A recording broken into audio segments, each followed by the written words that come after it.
who are absent from the chamber.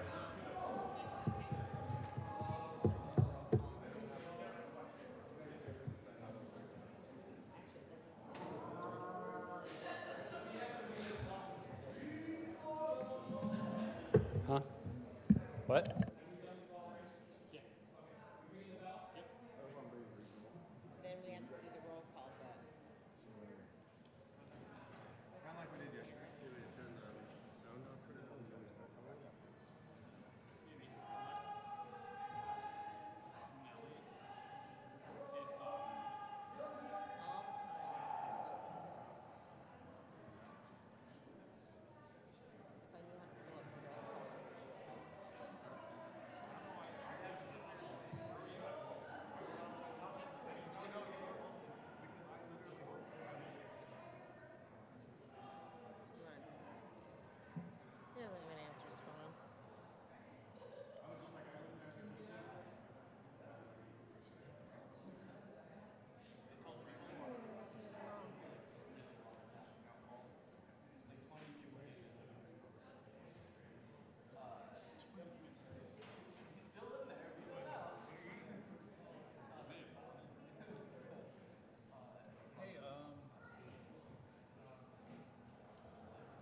All the time. But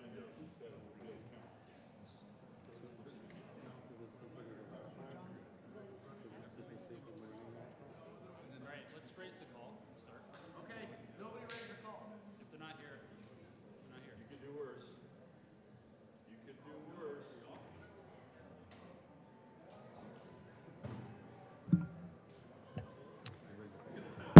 Mr. Majority Leader, Thank you, Mr. President. I raise the call. the motion is to raise the call. All those in favor say aye. Opposed, no? The ayes have, and the call is raised.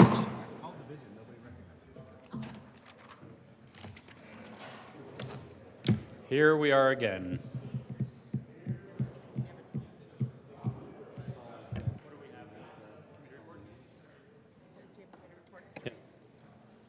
Committee reports.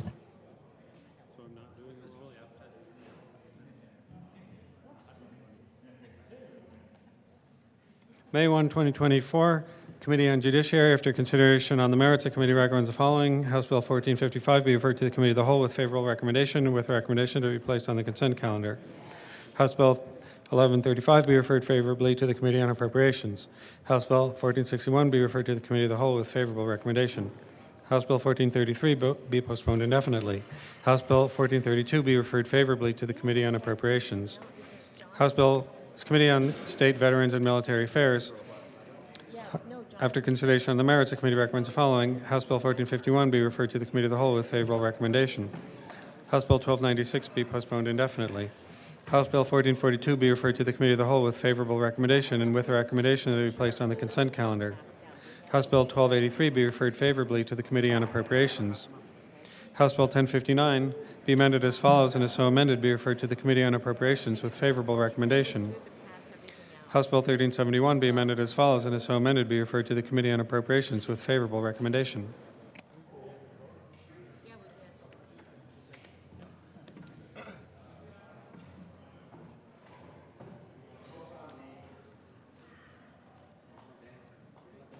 We're in the Senate, aren't we?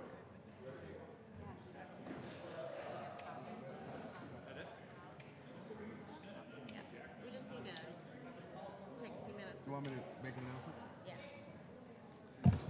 Mr. Colleagues, Majority welcome Leader. back. We are going to be passing out the special orders, second reading of bills consent, and the special orders seconds. Those got to be passed out, so it will take a few minutes. So commiserate amongst yourselves.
Majority Leader Rodriguez. Thank you, Mr. President. I move that the Senate take up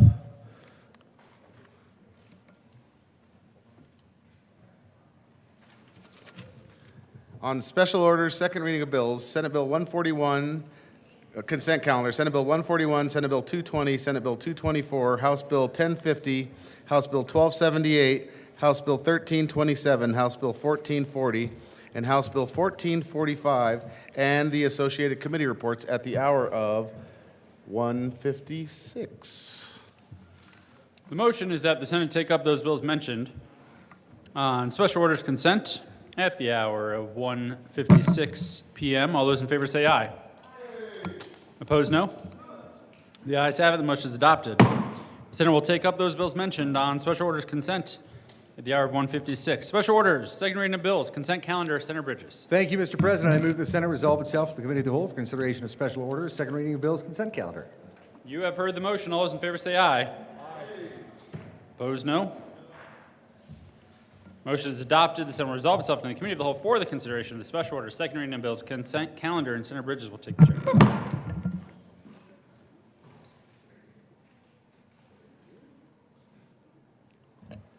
Senate will come to order and the court rule, it's relaxed. Will the clerk please read the title of all of the bills on the second reading of bills consent calendar? Senate Bill 141 by Senators Van Winkle and Michelson-Janay concerning out-of-state healthcare workers providing healthcare services through telehealth to patients located in Colorado. Senate Bill 220 by Senators Pelton R. and Henriksen concerning the administration of permits to operate extra-legal vehicle load combinations.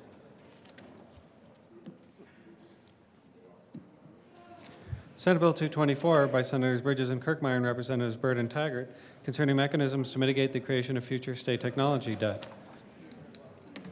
Senate Bill 1050 by Representative Taggart and Kipp and Senators Bridges and Van Winkle concerning the simplification of processes related to taxes imposed by local governments and in connection therewith, requiring local taxing jurisdictions to report to the Executive Director of the Department of Revenue information on local lodging tax and building permit-related sales or use tax information, requiring the Executive Director to publish that information, modifying the scope of the Sales and Use Tax Simplification Task Force to include simplification of local lodging tax, requiring the Sales and Use Tax Simplification Task Force to receive information related to the feasibility and implementation of an electronic portal for the collection and remittance of local lodging taxes, and making an appropriation.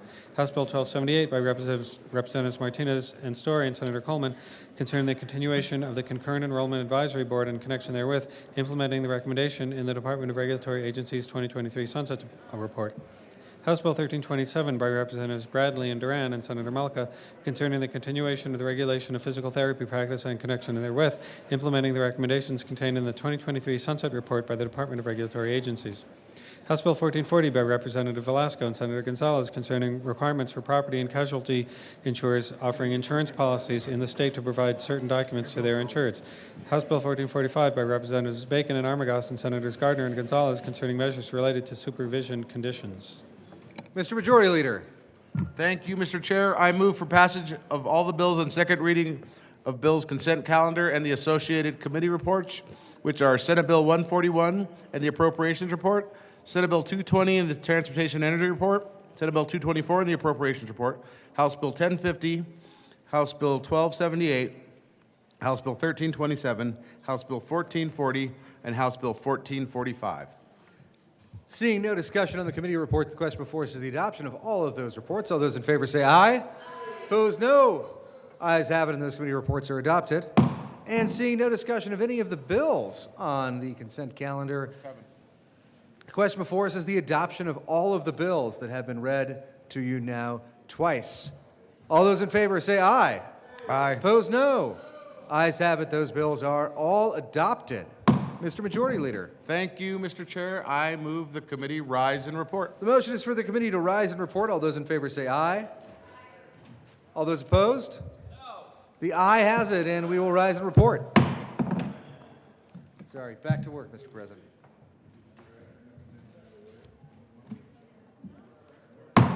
Senate will come to order. Senator Bridges. Thank you, Mr. President. The committee has met and had a number of bills under consideration. Will the clerk please read the report?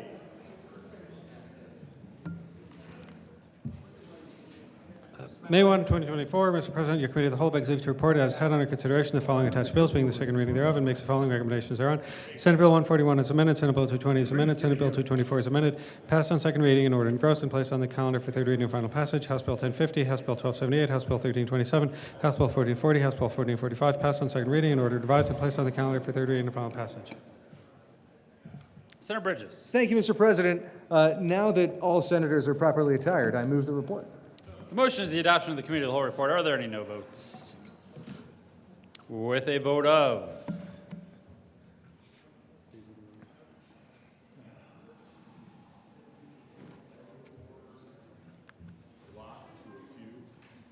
a number. I mean, all that to is zero. Not more than 35.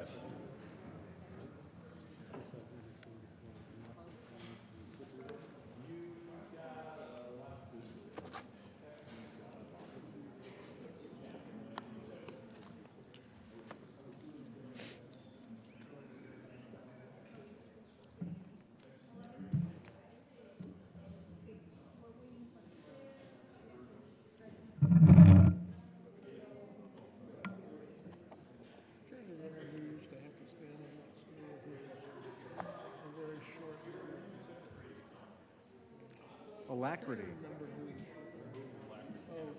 I do my best. Mary Ellen Epps used to stand on that stool.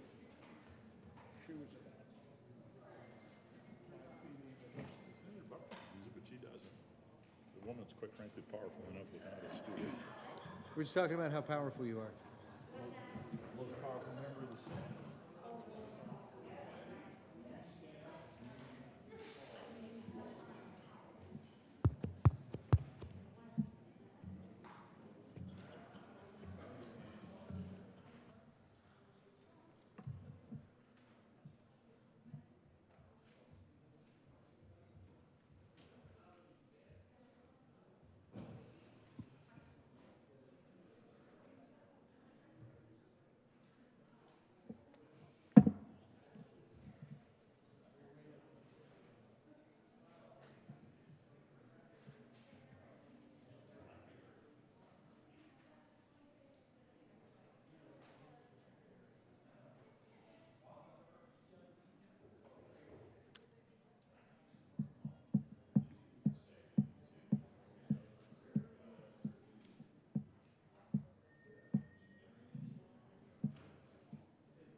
That's how politics should work.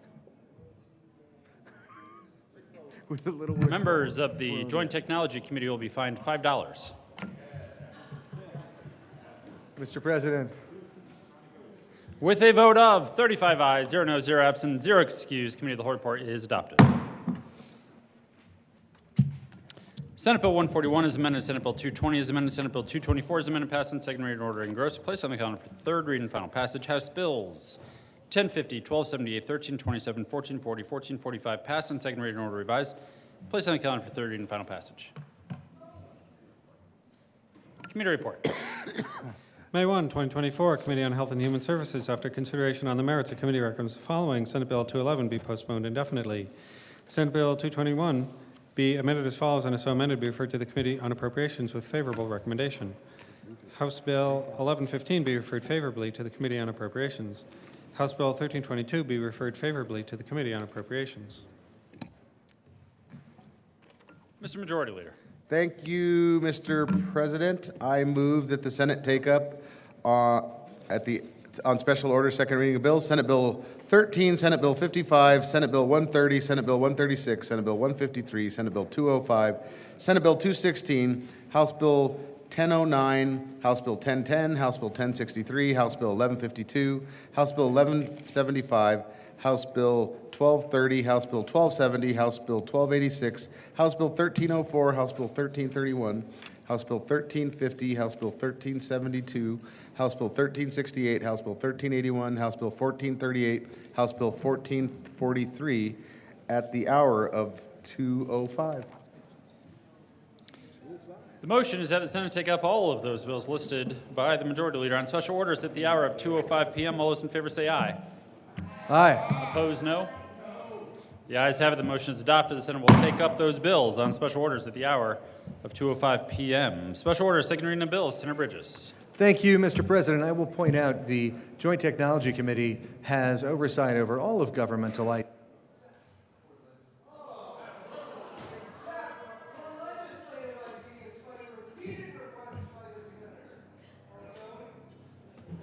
Senator Bridges. Also, I move the Senate resolve itself the committee of the whole for consideration of special orders, second reading of bills. You have heard the motion. All those in favor say aye. Opposed, no. The ayes have it. The motion is adopted. The Senate will resolve itself in the committee of the whole for the consideration of the special orders, second reading of bills. Senator Bridges will take the chair.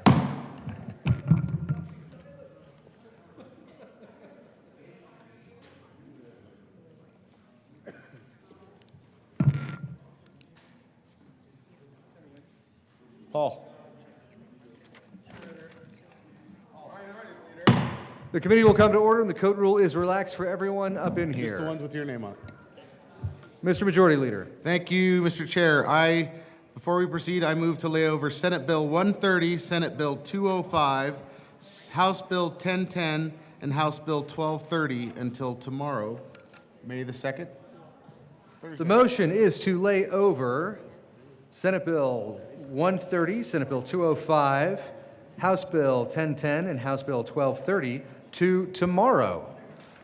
All those in favor say aye. Opposed, no. Ayes have it, and those bills will lay over. Will the clerk please read the title to Senate Bill 13?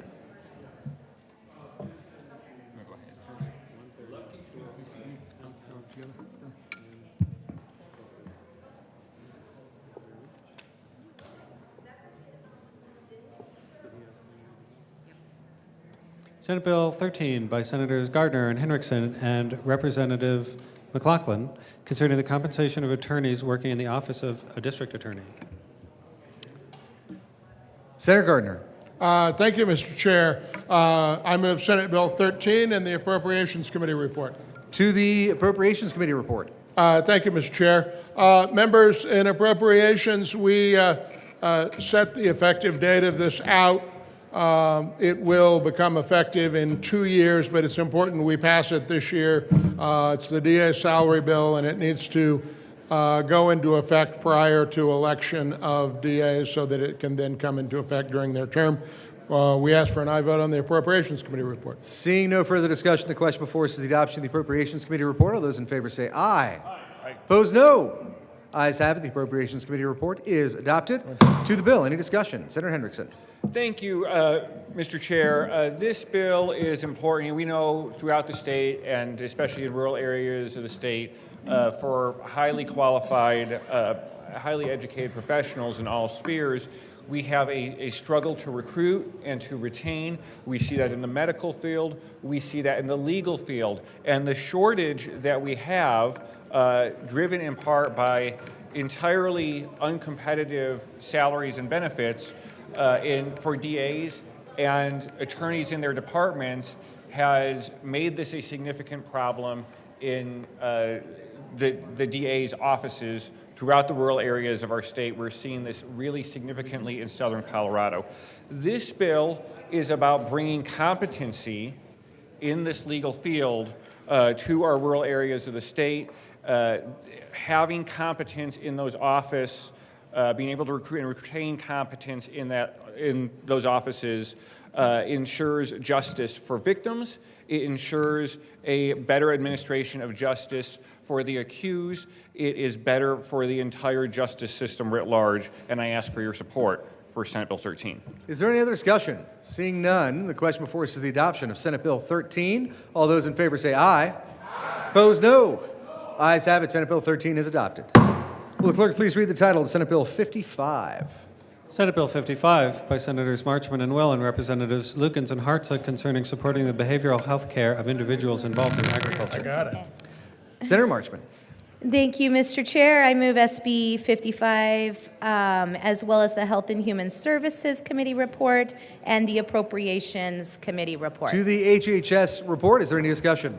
See, Do you Senator want me to Marchman. talk about it or no? We don't have to talk about it. It's up to you. Okay, Health and Human Services, we added vets to the bill. Appropriations, we cut the grant program. Seeing no further discussion, the question before us is the adoption of the HHS report. All those in favor say aye. Opposed, no. Ayes have it, and that committee report is adopted. To the Appropriations Committee report, it was explained. Any further discussion? Seeing none, the question before us is the adoption of the Appropriations Committee report. All those in favor say aye. Aye. Opposed, no. The aye has it, and the Appropriations Committee report is nailed adopted. To the bill. Is there any discussion? Senator Will. There is an amendment at the desk. Will the clerk please read L6? It's given. L6, amend printed bill. page Senator 5. Will. Thank you, Mr. Chair. And I move amendment L006. To the amendment. And basically what this does, in the bill on page 5, and they're talking about the commissioner's designees shall appoint at least 7 members to serve on this work group in this behavioral health bill, which must include agriculture, rural community, behavioral health liaisons, et cetera. And what we're adding as a designee to this work group, it's someone from the Office of Suicide Prevention. That's what the amendment does. Thank you, Senator. Any further discussion of L006? Seeing none, the question before us is the adoption of L006. All those in favor say aye. Aye. Opposed, no. Ayes have it, and L6 is adopted. To the bill, any discussion? Senator Marchman. Thank you, Mr. Chair. So what this bill will do is about 4 things. The first thing is it's going to establish an ag and rural behavioral health care program with dedicated staff, BHA, CDA, and the Office of Suicide Prevention. It'll also serve as a connection between those agencies, those in the ag industry, those in rural communities, and organizations that represent those communities. The Farmers Union, Colorado Farm Bureau, Colorado Behavioral Health Care Council, Centennial Mental Health Center, Southeast Mental Health Center, Valley-wide, and other behavioral health providers and community leaders. The second piece of the bill will create the Ag Behavioral Health Community of Practice Work Group, which will be tasked with compiling best practices, identifying gaps in care, and recommending ways to engage further. You'll notice we set the floor and not the ceiling for those who should be in the work group. We did that intentionally.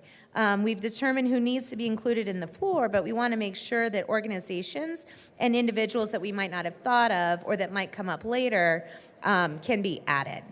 So the third component of the bill is to establish an annual summit to convene all the voices around our state to discuss ag and rural behavioral health. Ideally, the summit will take place in our rural communities. And the final element of the bill is what got cut this morning in approbes. It's a $500,000 grant that would go towards organizations working towards improving behavioral health.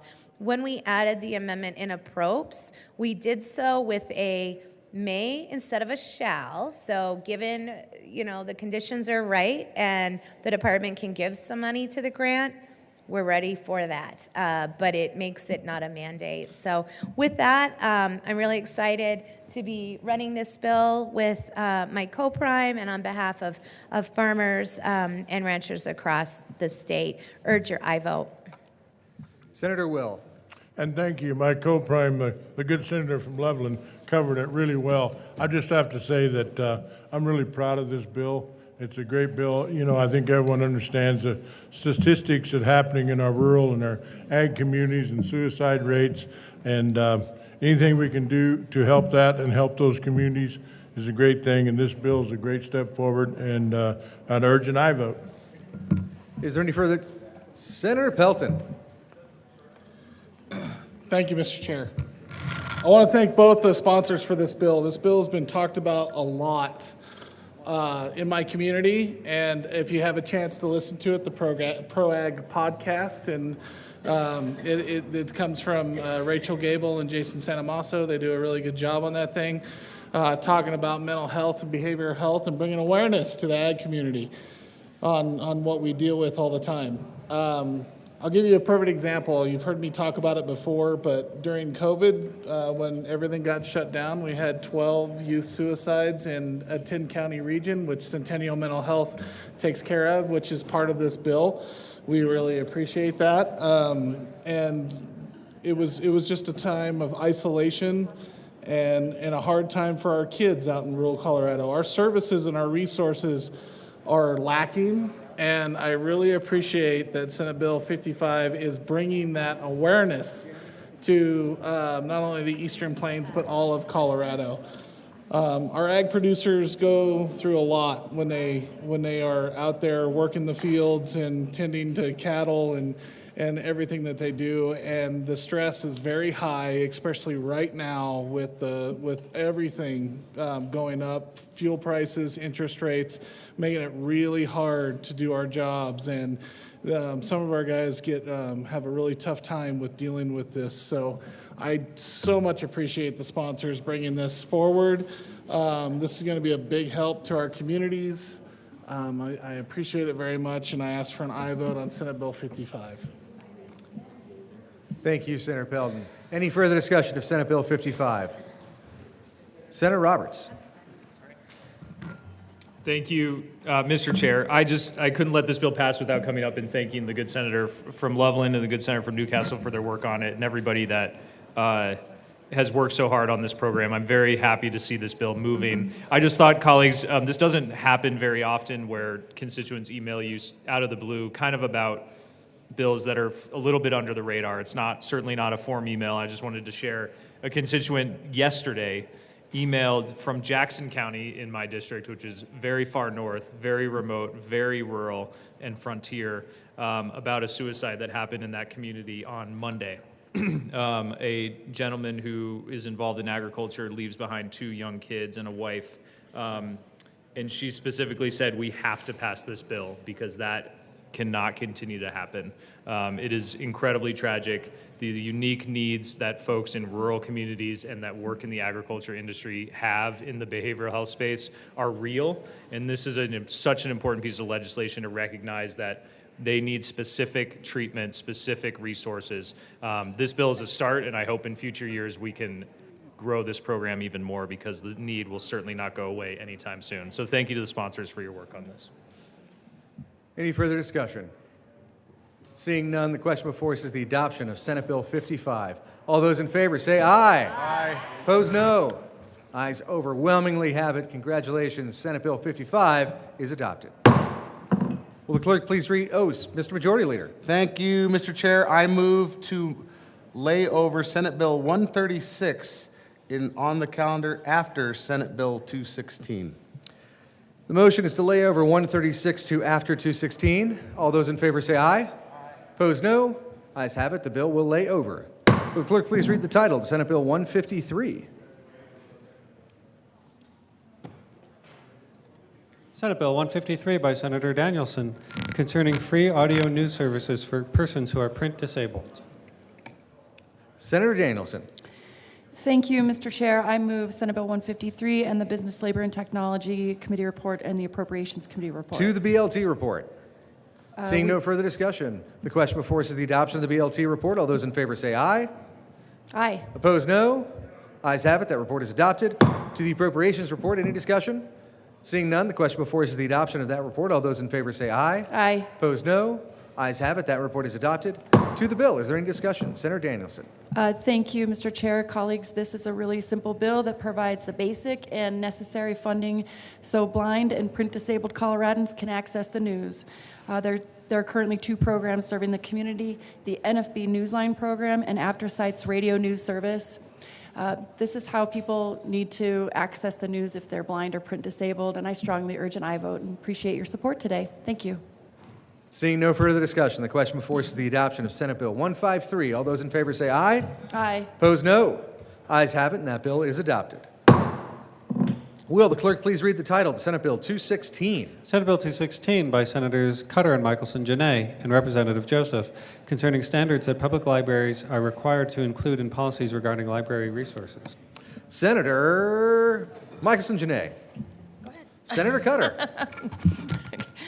Thank you. Mr. Chair, I move Senate Bill 24216 and the education report. To the education report, is there any discussion? Seeing none, the question before us is the adoption of the education report. All those in favor say aye. Aye. Opposed, no. Ayes have it. That report is adopted. To the bill, any discussion? Seeing Senator Michelson-Jeanette. Thank you, Mr. Chair. This is a very important bill that looks at how we are making sure our community has access to education, information, and books. My daughter right now is on the path to studying to be a librarian, and one of her biggest concerns is being told, no, you can't have this book in your library. And as a family with Holocaust survivors, we track these books that are banned from libraries, and a lot of them are books on the Holocaust. So this is a very important and personal bill for me, and I think it matters greatly to our community, and I ask for your aye vote. Senator Cutter. Thank you, Mr. Chair, and thank you to my co-prime here for speaking so eloquently to that. We worked extensively with librarians to really help them in ways that they felt honored the work that they do and the education that they had in this space. They very carefully curate materials for their specific audiences and are excited about some of the protections we've included in here to protect not only the freedom to read and explore diverse perspectives, but also protect librarians in their roles every day. There is. There's some amendments coming to the desk. There is an amendment at the desk. Will the clerk please read L4? L4 amend printed bill, page 4, line 27, strike views. Page 5, line 3, strike views, or page 8, strike line 4 through 21. Renumber succeeding section. Senator Cutter. Sorry. I move amendment L004. To the amendment. This amendment is basically just cleaning up a little bit of the language. We're just clarifying some things per request from the governor's office, and we ask for your support. Is there any further discussion of L00 or 4? Seeing none, the question before us is the adoption of L004. All those in favor say aye. Aye. Opposed, no. Ayes have it. L4 is adopted. There is an amendment at the desk. Will the clerk please read L003? L003 Senator amend Cutter. printed- I move L003. To the amendment. So this amendment is from my good colleague from Monument, the minority leader. He asked in committee, his one concern was having to do with the number of years. In our bill, we say that you cannot bring a book up for reconsideration for 5 years, more than once every 5 years. And we have amended that. We're offering this amendment to say that you can do it 2 years, except that the established policy for reconsideration of a resource within each district may specify a period longer than 2 years, and during which time they can't consider a resource. So we amended that in response to his concern, and we ask for your support. 2 years and flexibility. L003. Any further discussion? Seeing none, the question before us is the adoption of L003. All those in favor say aye. Aye. Opposed, no. Ayes have it. L3 is adopted. To the bill, Senator Baisley. Thank you, Mr. Chairman. So there's a lot of good in the bill, especially reference material such as information on the Holocaust, and couldn't our youth use more of that education today, as we've been seeing flaring up in the news a lot across the country. The concern comes in with when a book exceeds the sensibilities of a community and they would like for that to not be exposed to their kids, to have that book removed or that material removed. This prevents it in a big way. And the disturbing testimony that we heard were words like asserting an agenda, social change. Those were words used. In other words, rather than the library being a place of reference for material that we would want to go research, libraries are starting to be seen as a place to advance agenda. And I think this is a very unfortunate turn of events, and we ought to avoid the use of our public systems, public assets, to advance political agenda. So I would urge a no vote on this bill. Thank you. Thank you, Senator Baisley. Is there any further discussion? Mr. Minority Leader. Thank you very much, Mr. Chair. I grabbed the wrong amendment. One moment. I don't need a 5. I just need to go back to my desk and grab the right amendment. Senatorial 30 seconds. Granted. 10 seconds. Wow, that was fast. Thank you very much, Mr. Chair. I appreciate the forbearance there. I wanted to first of all thank the sponsors for this amendment. I got called off the floor here, and so I wasn't able to interact, but Amendment L003 is a movement in the correct direction. We heard testimony saying 5 years seemed like an onerous length of time, that the public dialogue should be able to continue with more persistence, and the sponsors have responded by saying, offering this up to a 2 to 5 year window to be set with local policy. And I'm very grateful, and I want to call out to the gratitude for this amendment being offered and being accepted onto the bill. Because the bill is about creating a local policy, and this particular amendment gives the ability to intersect with the authority given back to the locality on how long of a window when things should be thought about. So I'm very grateful for that. Unfortunately, I still find challenges in the bill. Will not be able to support the bill. And it's really an interesting moment of cognitive dissonance for me personally, because I believe vigorously in the First Amendment, freedom of speech. And I'm one of those people that says freedom of speech isn't freedom of speech that you're glad to hear. Freedom of speech is about the speech you don't really want to hear. It's about people being able to say, look, government, you are troubling me, and I am seeking redress by virtue of my ability to stand on a soapbox and explain my perspective, which is contrary to that of the government. I think it's critically important that we support that freedom of speech. Of course, it expands and involves a number of other things as well, and I believe vigorously in that freedom of speech. I'm a former member of the media. Some of you know that. But there are challenges within the policy of this bill that I struggle with. And it is in those challenges that I find my no vote. For instance, one piece of the bill would change the law. Currently, an individual who seeks a reconsideration, who says, you know what, I don't think this is appropriate to have perhaps in the juvenile section of the library or whatever their objection may be, that individual currently can interact in a way that doesn't put them right out in front of the public conversation. They can say, look, I'm a member of the community, I want to participate in the conversation, but I don't really want to carry a flag around and become a standard bearer for this. I would just like to be able to participate as a member of the community. Well, the bill changes the law to make that individual's name subject to a CORA request. And so I think that in some ways might have a chilling effect or a shaming effect on people who just want to be part of the conversation. Does it require them to stand up and acknowledge they are being part of the conversation? Absolutely, but it's a change in the law that I think will cause some people perhaps to be chilled from engaging in the conversation around what they think is appropriate for their community, and therefore I oppose that piece. Another element of the bill is it creates what's called a discriminatory practice.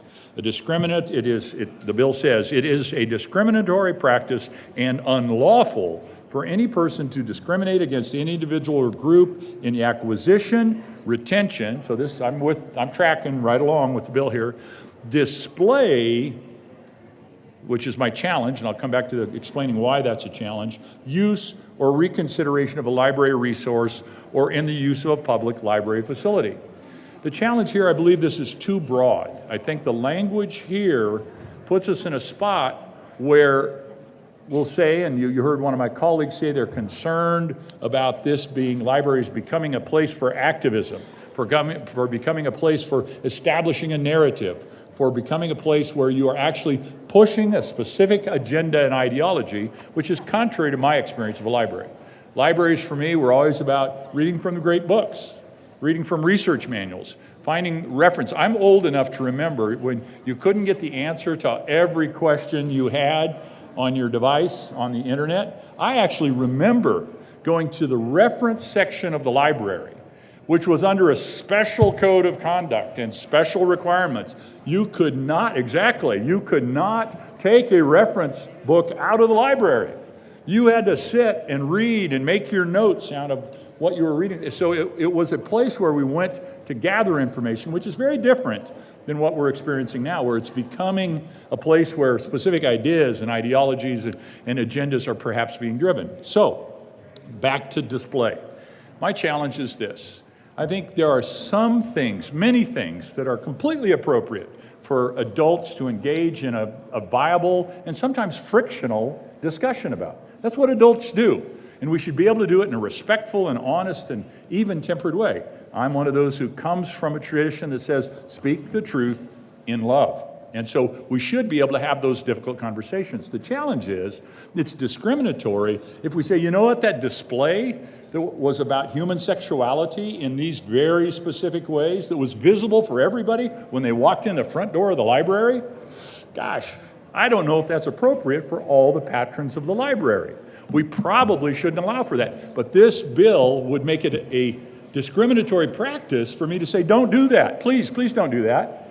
I don't want my children, or in my case, my grandchildren, now 6-year-old granddaughter and 4 other grandchildren's cascading down in age from them. I'll be walking into the library with them in days ahead. And there may be things of this nature that are appropriate for me to engage in, to see, to know about being in the library, and it might not be appropriate for my kids. So me being able to say, oh, time out, don't do that, should not be bounding up against or connecting with a discriminatory practice. And so I have challenges with that language in the bill as well. And then the last, and quite frankly, my third challenge was the 5-year prohibition. The bill sponsors have generously engaged on that and dialed that down. Thank you again very much for doing that. But my fourth objection to the bill is this. It has a safety clause. The safety clause is, in my mind, it's about the public safety. If we don't pass this, get it in the books now, we're not going to be able to get the dollars out for flood relief or for storm repairs or something of that nature. This is a big, evolving policy conversation. What's the hurry? Why do we need a safety clause on this? And so I object just to the nature of the safety clause. And to explain, you all know this, but for the folks outside the building who aren't quite as familiar, the tradition is a bill is written with a petition clause, which gives the people of Colorado the ability to petition and say, yeah, you know that law you passed, I don't like it. Please, let's take that off the books. That allows for the people to do that. A safety clause forecloses the people's ability to petition their government, go back to the First Amendment here, which we were talking about in the early framing of this particular bill. It takes away from the people their ability to petition and say, we really don't like that bill. And so that is my fourth reason, but one has been taken away. I'm grateful for that. Third reason why I will be a no vote on this bill. I really do appreciate, in the tone of freedom of speech, engagement in challenging conversations to get us where we want to be as a society. I really do appreciate the bill's sponsors' willingness to engage and make that one change in the bill. But alas, at the end of the day, I will be a no vote, and you have heard my arguments for why I will be a no vote on Senate Bill 216. Thank you very much, Mr. Chair. Is there any further discussion?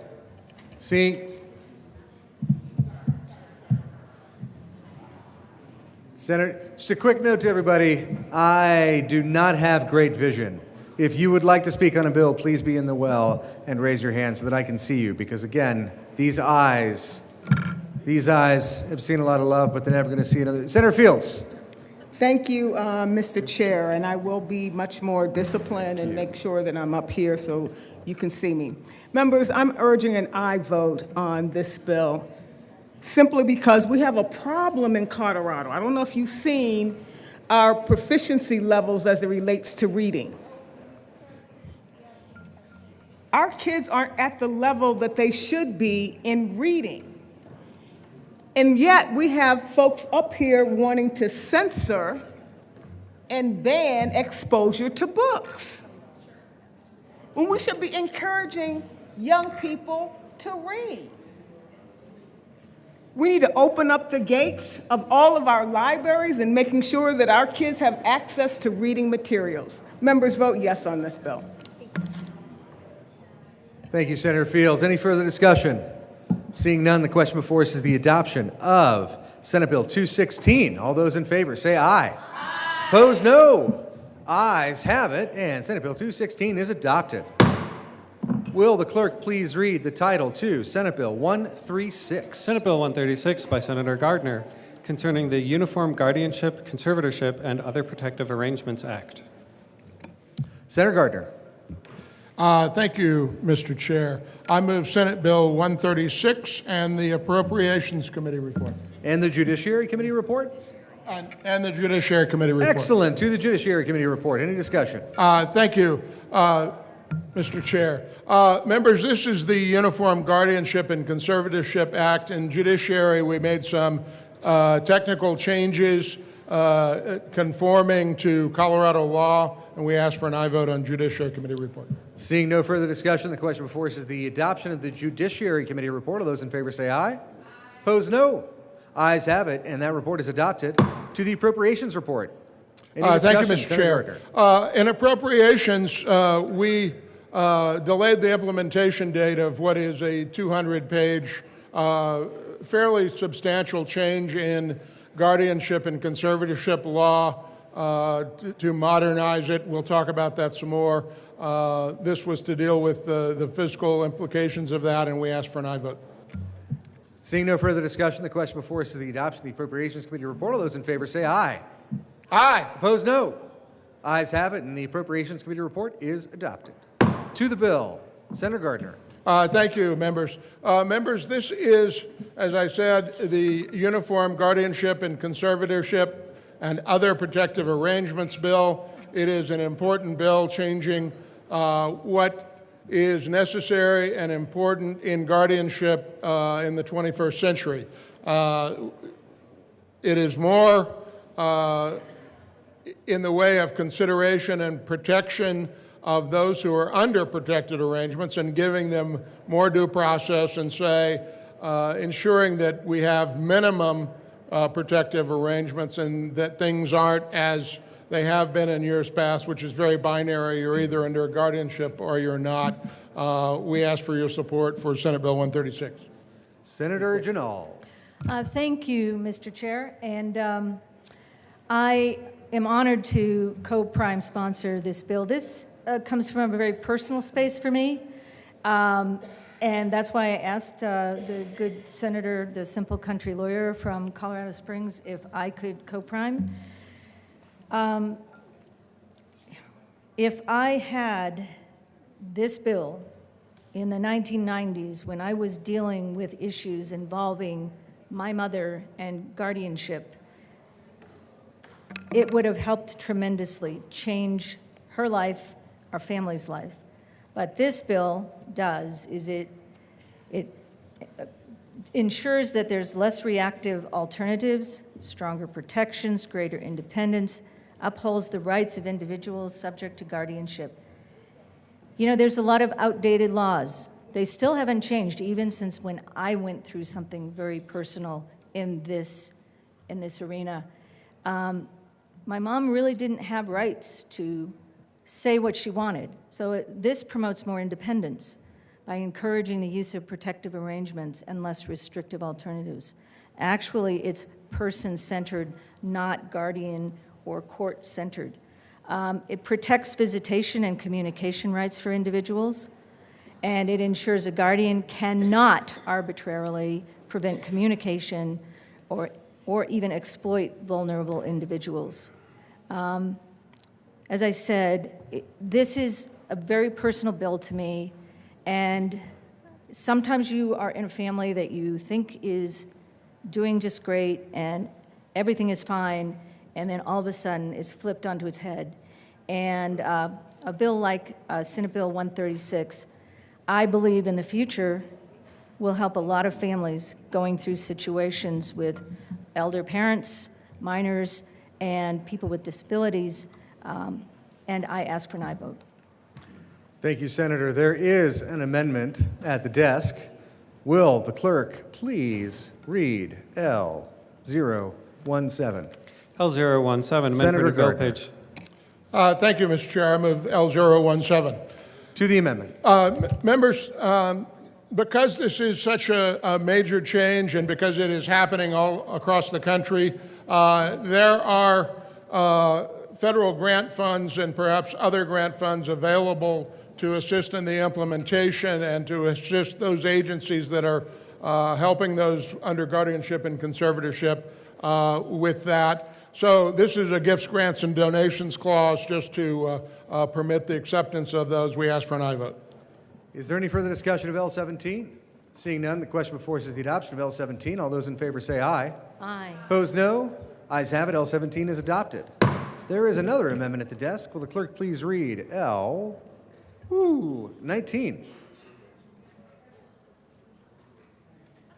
amend the Senator Judiciary Gardner. Committee report. Thank you, Mr. Chair. I move L019. Is there any discussion?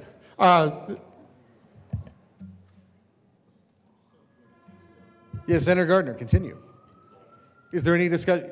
Would you like to discuss L19? Thank you, Mr. Chair. Great. Senator Gardner, go for it. Members, because it is a lengthy bill, there were multiple discussions with the Colorado Bar Association and with Colorado counties and the Office of Public Guardianship.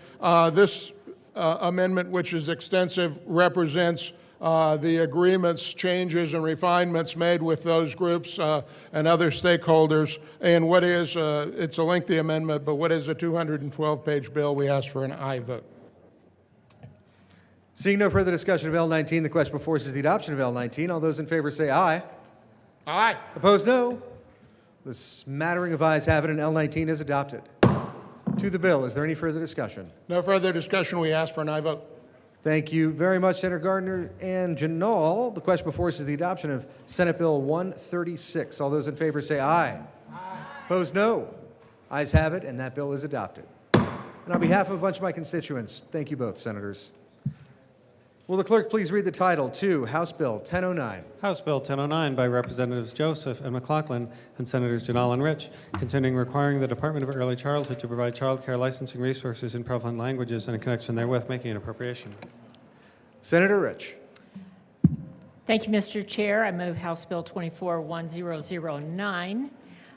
We were in appropriations this morning, but I don't think that's a report. There are no reports. That's correct. To the bill, Senator Rich. Thank you, Mr. Chair. This is a bill that would require the Colorado Department of Early Childhood to ensure that child care licensing services be available in Spanish and establish a bilingual licensing unit. The bill would require the CDEC to ensure the availability of Spanish language licensing services, including translating materials and applications into Spanish, engaging in outreach to prospective providers and advocates. I'm asking for an aye vote. Senator Janal. Thank you, Mr. Chair. I rise in support, and I'm happy to co-prime this with the good senator from Grand Junction. We do have a shortage of child care providers, and what this bill does will have a tremendous impact on communities where the primary language is Spanish. The care providers there are unable to get licensed because of help with their filling out forms and things of that nature. They need to be licensed. So it will have a profound effect on the children in those communities being able to understand fluent Spanish and also speak English. It's so valuable to be able to be bilingual. And speaking, reading, writing other languages is so important in this world today. This is going to help our children progress, and especially children from Spanish-speaking families, be bilingual. And that's so important. I ask for an aye vote. Thank you. Seeing no further discussion, the question before us is the adoption of House Bill. Mr. Minority Leader, we made it very clear earlier.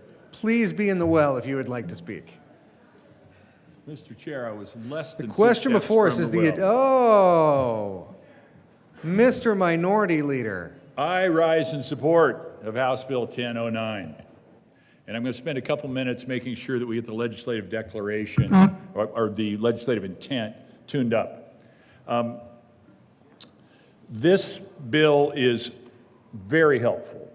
It will provide child care support and early childhood learning opportunities for a segment that is not adequately being cared for right now, and therefore is important. I support it. The hearing was incredibly interesting that we had. It was the first hearing I've been in where we actually had the live voice translation going on during the hearing. It's one of those where you watch the videos of when they're gathering at the United Nations and everybody is hearing in their language the conversation that's going on at the microphone. Well, we only had a two language conversation going on, English, Spanish, but you had the ability to hear in real time what the individual was saying. I asked a couple questions on the mic, and they, of course, were translated immediately as I was asking them into Spanish so that the individuals I was asking questions of could understand what I was saying in the moment. I thought it was interesting as I watched, kind of looked around the room, and I'd noticed when I have seen these clips from the United Nations, the people kind of have that 1,000-mile gaze on their eyes where they're kind of trying to keep their brain going in the language that is native to them and the translation going and in their ear, and then the individual speaking in yet a different language that they're unfamiliar with. There was a little bit of that going on in the hearing room as we were hearing the translations. Back to the bill. Oh, he's sitting down. I thought I was going to get redirected. And I've got all the room to run I want to run. Oh no, now I'm really in trouble. Back to the bill. Mr. Minority Leader, please. So when people came back from that 1,000-yard gaze that they had, they found that this bill said the department is required to provide materials to support individuals who want to open learning centers, child care facilities, in the two prevalent languages. And prevalent languages are defined in Colorado today as English and Spanish.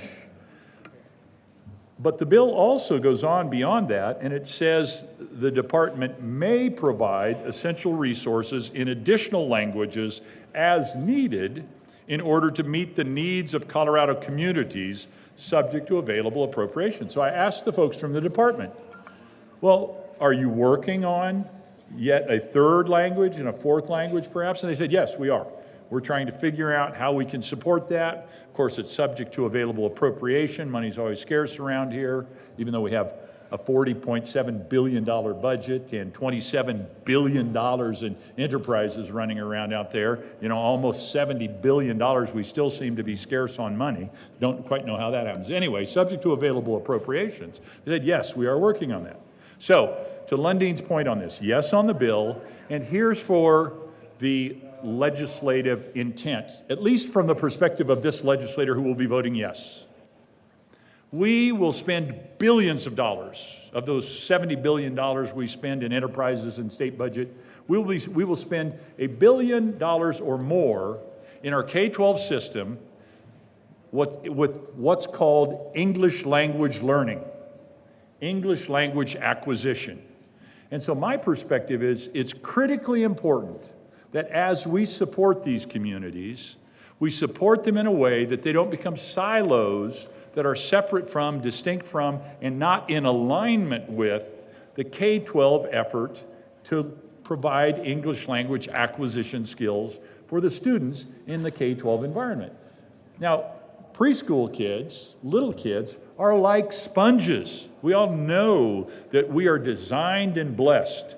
The younger we are, and boy, I'm a long, long way away from this, but the younger we are, the easier it is for us to pick up a language, whether it's the predominant language of the culture you're raising in, if it's a singular language, or multiple languages that you may be growing up in. So it's in my mind, and I would ask that the legislative intent be clear that this preschool early learning opportunity, early childhood education opportunity be in alignment with our effort in the K-12 environment to bring students into English language acquisition. Not that these preschools, that these early childhood opportunities would become silos of one language that is not English, but is a place where a child who's growing up and learning, lives in Spanish, is also learning English on their way to learning more English and becoming proficient in English language learning, as we spend billions of dollars on in the K-12 environment, as they move further on in their student and academic career. So I just want to make it really clear, yes, absolutely support the effort to make sure that we are providing childcare services and opportunities for these children who are maybe not being currently served, and the people who would like to care for them and have the skills and ability. We met some wonderful people in the hearing who have the skills and ability to care for those children, but I want to make it really clear, we must do it in a way that promotes a pathway that is aligned with our effort in the K-12 education environment to acquire English as the predominant, not just a prevalent, but the predominant language in Colorado. So, having said all of that, having read into the legislative record my perspective, I would hope that the bill sponsors would say, you know, that's not such a bad idea, and we're glad to have the additional yes vote on this bill. I urge colleagues your support of House Bill 1009. Thank you, Mr. Chair. Thank you, Mr. Minority Leader, and please in the future, be in the well and ready to speak when it's time to do so. That is not the well. Senator, there you go. Senator Baisley. Thank you, Mr. Chairman. So I love all the ideas about this bill, with the exception that it is government managing the rearing of our kids. Parents, let's be parents. It's a dangerous thing to be handing over the rearing of our children to the state. People will take advantage of that, as they have been in K-12. This is a bad idea. Let's not avail our kids to a government system. Let's raise them ourselves. This would be phenomenal as a Boys and Girls Club, for instance, project, a nonprofit project that does wonderful social events, and we may talk about another bill related to that very soon, but let's please stop handing the responsibility of raising of our kids over to the state. This is a very dangerous idea, so I will urge a no vote on it for that reason. Seeing no further discussion, the question before us is the adoption of House Bill 1009. All those in favor say aye. Aye. Opposed, no. The ayes have it, and 1009 is adopted. Will the clerk? That was not the motion, Mr. Minority Leader. Will the clerk please read House Bill 1063? House Bill 1063 by Representatives Young and Garcia and Senator Kolker, concerning addressing the effect of abbreviated school days on children with disabilities in public schools and in connection therewith making an appropriation. Senator Kolker. Thank you, Mr. Chair. I move House Bill 1063.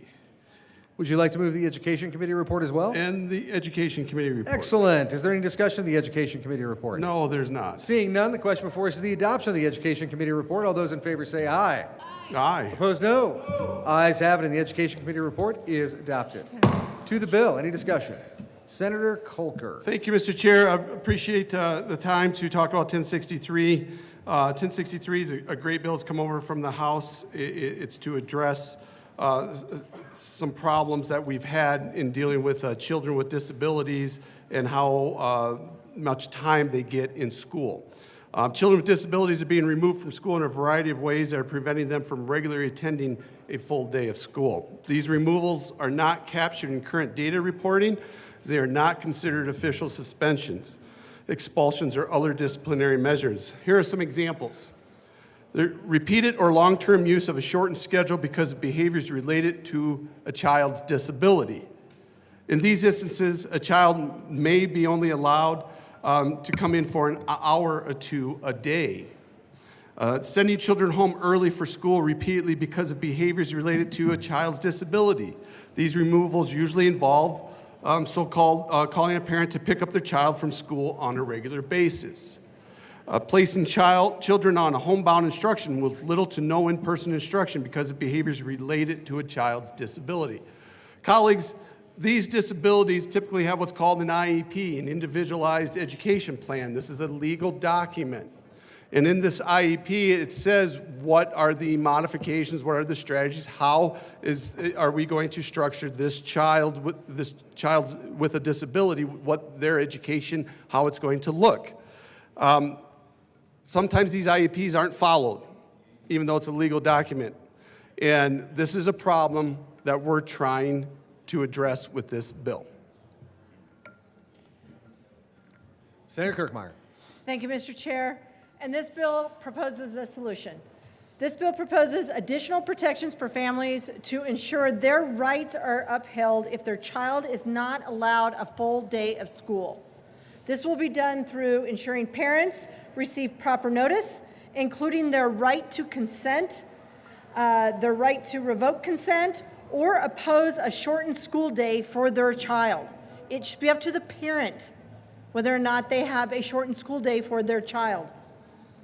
Require regular meetings from the student's IEP or 504 team to discuss the value of need for continuing a shortened day, and ensure there is a plan in place for the child to get back to attending a full day of school. Additionally, the bill proposes accountability measures that would require the Department of Education to provide a clear legal framework to ensure that every child has access to a full day of school, collect data about the frequency of which students are not attending a full day of school, and provide ongoing technical assistance to administrative units on the issue. This bill would also bring in additional money to assist the Department of Education in implementing the new law. Folks, this is extremely important. We're talking about kids that are on IEPs that need full day. They need instruction. You know, earlier this year, we had a bill that said parents had a right to know and that we should get them the information that they need to know to make sure that they can take care of their kids with IEPs and not have to worry about having them getting shortened days or not getting a full IEP. And I gave the example of my grandson. Now, my daughter is a lot like me, and she's a very strong advocate for her son. And yet, at one point, her IEP team told her that they were going to go ahead and put the plan together without her and not let her know what was going on with her child, that they thought they could decide best. And when she got to the IEP meeting, the plan was severely shortened in what they were going to do. So this bill is a proposal that provides more protections for that student who needs these protections, and it helps their parents get the information that they deserve to have to decide what is best for their child. Urge and I vote on the bill. Is there any further discussion? Seeing none, the question before us is the adoption of House Bill 1063. All those in favor say aye.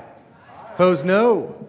Ayes have it, and 1063 is adopted. Will the clerk please read the title to House Bill 1152? House Bill 1152 by Representatives Amable and Weinberg and Senators Mullica and Exum concerning increasing the number of accessory dwelling units and in connection therewith, making an appropriation. Senator Winter. Thank you, Mr. Chair. I move that we lay House Bill 1152 and House Bill 1175 over until tomorrow. The motion is to lay over 1152 and 1175 to tomorrow. All those in favor say aye. Aye. Opposed, no. Ayes have it, and those two bills will lay over. Will the clerk please read the title to House Bill 1270? Oh, sorry, to House Bill, yes, that's right, 1270. 1230 was laid over. Oh, Senator Winter. Thank you, Mr. Chair. I move that we lay House Bill 1270 over until tomorrow. The motion is to lay over 1270 to tomorrow. All those in favor say aye. Aye. Opposed, no. Ayes have it, that bill will lay over. It'll be a big day tomorrow. Will the clerk please read the title to House Bill 1286? House Bill 1286 by Representatives Joseph and Lindsay and Senators Roberts and Priola concerning measures to increase access to the courts for indigent persons. Senator Roberts. Thank you, Mr. Chair. I move House Bill 1286 and the Finance Committee report. Is there any discussion of the Finance Committee report? Seeing none, the question before us is the adoption of that report. All those in favor say aye. Aye. Opposed, no. Ayes have it, and that report is adopted. To the bill, any discussion? Seeing none, the question before us is the adoption of House Bill 1286. All those in favor say aye. Aye. Opposed, no. Ayes have it, and that bill is adopted. Will the clerk please read the title to House Bill 1304? House Bill 1304 by Representatives Vihil and Woodrow and Senators Priola and Hendrickson concerning parking requirements within metropolitan planning organizations. Senator Priola. Thank you, Mr. Chair. I move House Bill 1304. This bill's had a bit of discussion, and I just kind of wanted to set the record straight on a couple of things that were brought up yesterday. The focus of this bill is addressing housing supply, transportation choices in tandem because they're closely linked. Recognizing this is an integral interjurisdictional issue that the state needs to play a role in, and as such also owes resources to local governments to make it work. Environmental impacts are also huge. Higher vehicle miles traveled, or VMT, more emissions, heat island effect, stormwater management, et cetera, et cetera. Building neighborhoods in a suburban manner requires more resources, more asphalt, more concrete, more sewer, more curb and gutter, more landscaping. A statistic from, I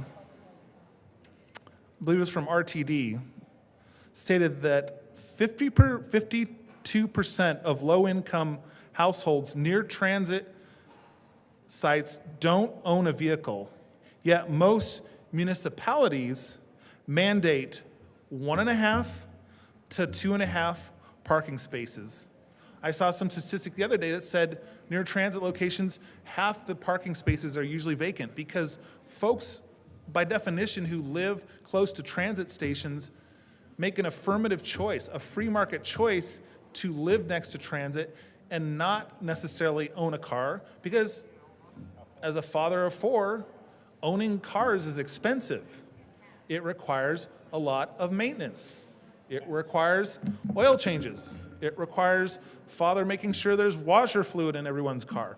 It requires making sure cars are balanced, the tires are right, fixing things that go wrong. I have a transmission in one of my children's cars I need to take care of after this session. Vehicles are expensive. And offering choices around transit and more density that also, I'll tell you another thing about density, it's the efficiency and energy use. When you have someone living below you and above you, you don't necessarily need as much energy to heat and cool those units. So let's focus back on what the bill is really about. It is about increasing supply. We will all agree that there is an affordable housing crisis in this state. No one will deny that.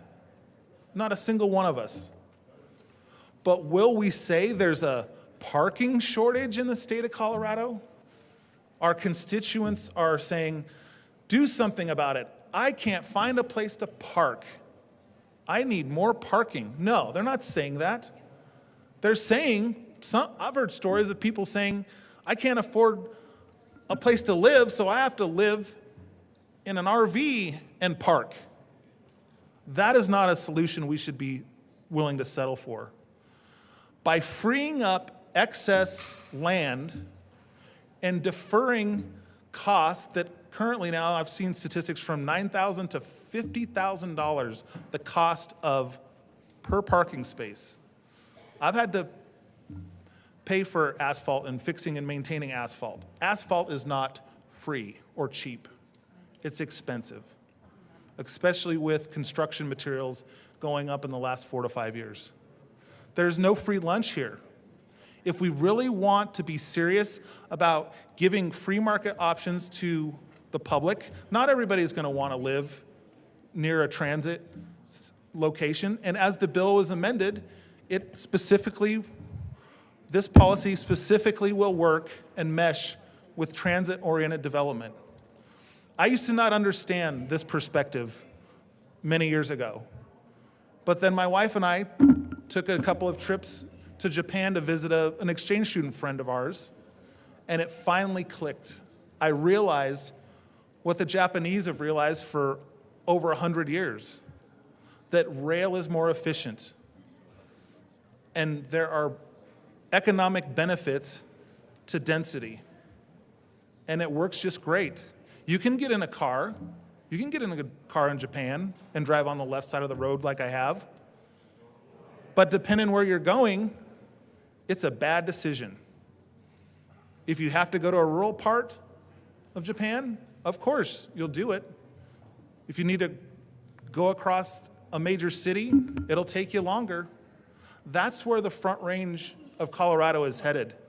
As more and more people want to come here to raise their families and start a business or run a business or work and enjoy the great outdoors, the resources we have of limited land, limited water, so on and so forth, are such that we need to have additional choices for the people of the state of Colorado. I was surprised by some of the arguments that this is somehow going to increase the cost of housing. To the contrary, we're trying to free up unnecessary parking spaces, land, and divert capital and land towards allowing builders to divert it to additional spaces to rent or to purchase to live.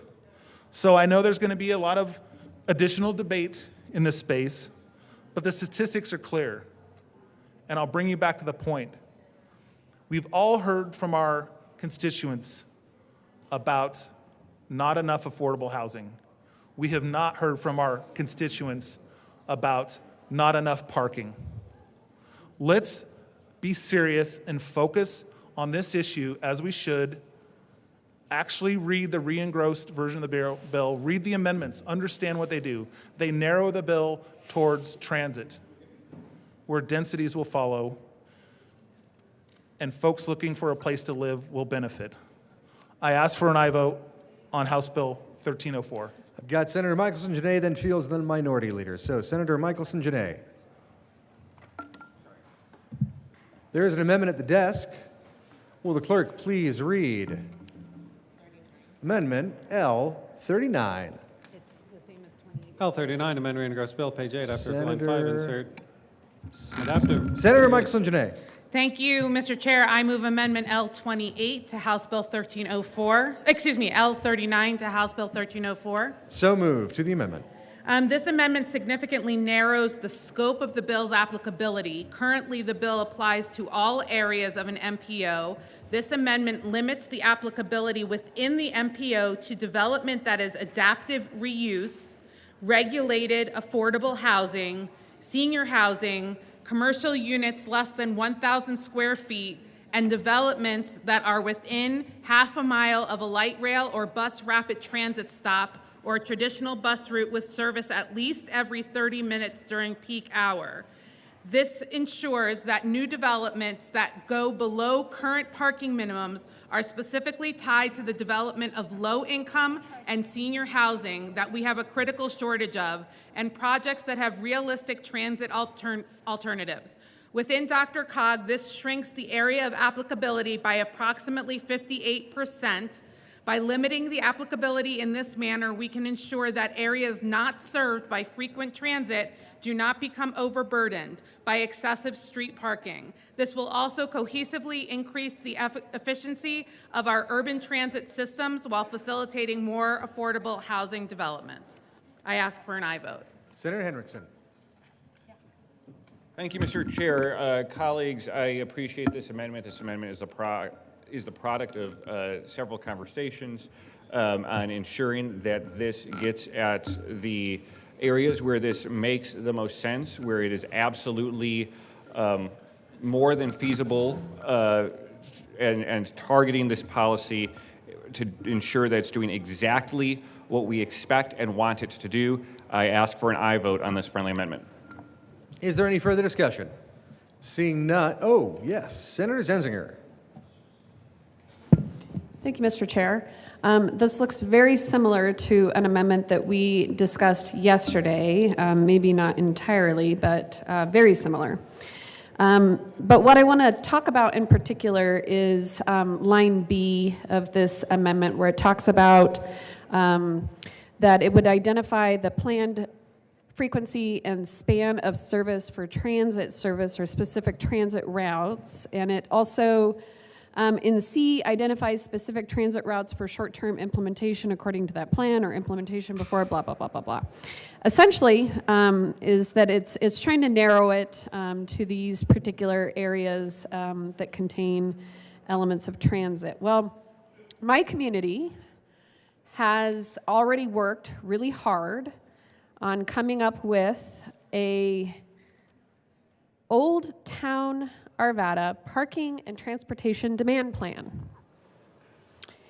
And this was a plan that took many, many years to put together, to craft, through stakeholder involvement,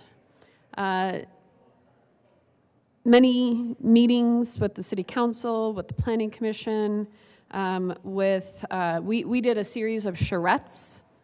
Don't know if you know what a charrette is. Charrette is very similar to a workshop where you take design plans that are being proposed and you workshop them with a group of citizens, usually based on a model presentation or a model plan of some sort. And we did all of that very specifically for our transit areas in order to address transportation and demand management. This amendment here would undermine all of that work that we did.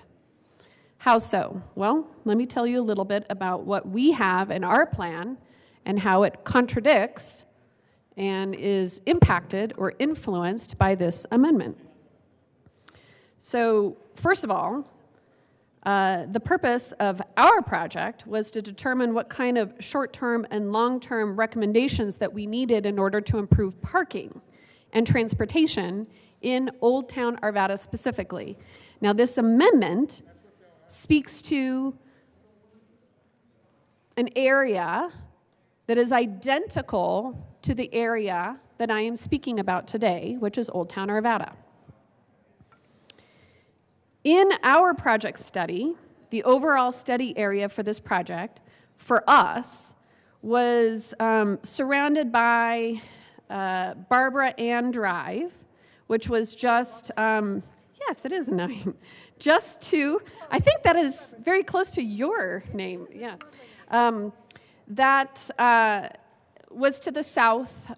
They went all the way to the north, 52nd Avenue to the south, Newland Way to the east, and Brentwood Streets to the west. That is the area when I'm referring to Old Town Arvada. Old Town Arvada is within walking distance to our transit stop. It's within that quarter-mile to a mile radius that we consider to be the last mile with regard to transit in my community, Old Town Arvada. And the study that we did was essentially a parking analysis where we created parking zones. Those zones were roughly bounded by Ralston Road to the north, 52nd Avenue to the south, and Wadsworth Boulevard bypass, which is not the same thing as Wadsworth Boulevard, just so you know, to the east, and then Yarrow Street to the west. What we did in order to determine what we wanted to do within our master plan that would be undermined by this amendment is that we had a public input process. That public input process included soliciting input from, well, first of all, the Old Town community. Several public input meetings were held in person, one online. We did surveys where we pushed it out, again, both in person and online, soliciting feedback from people that are within the Old Town area that would be impacted by our parking plan that we were putting together. Those meetings were held on December 11th, January 21st, April 13th through the 15th. They were held in conjunction with the City Council. They were held in conjunction with our historic Old Town Arvada organization, also known as HODA at that time, the Arvada Economic Development Association, various stakeholders in the general public. Now, why would they include those four groups? Why would they consider including the City Council? Well, ultimately, the City Council is the body that had to approve whatever plan went forward. This amendment thwarts the work of the City Council. It takes away their vote. Nevertheless, the general public, obviously, it's really important to know how this is going to impact the general public who are trying to park in that area, as well as HODA, the Historic Old Town Arvada Organization. Now, this is a very similar or akin to a downtown development organization that operates within Arvada, because Old Town Arvada is a mix. It is a mix of business as well as a mix of residences. So we think that what we are doing with this bill is that we're only applying to residences that are near transit stations. But when you live in a mixed-use community such as Old Town Arvada, which also, by the way, is a historic neighborhood, so there's some more complicating factors when it comes to whether or not you can tear down buildings or put up parking garages. We have height limitations based on the historic nature of the downtown area. And so it was really important that we talk to HODA, which is like our business community, to say, hey, if we put together a transportation demand management program to be able to come up with the parameters for how we want to parking in Old Town Arvada, what are your concerns? What is important to you? What do we need to know? Which is why we included them in our input process and our stakeholder process. And then finally, the Economic Development Association as well, because as I just mentioned, our Old Town Arvada area, which is next to our transit station, involves our business community as well. So those were the people that went into putting together the input for our transportation parking plan that we spent a lot of dollars on, many hours on, did an entire charrette on, that this undermines. And the reason why it undermines it is because it takes away from what we as a community have determined would be most appropriate for that area in order to support our many forms of transit that we have in Old Town Arvada.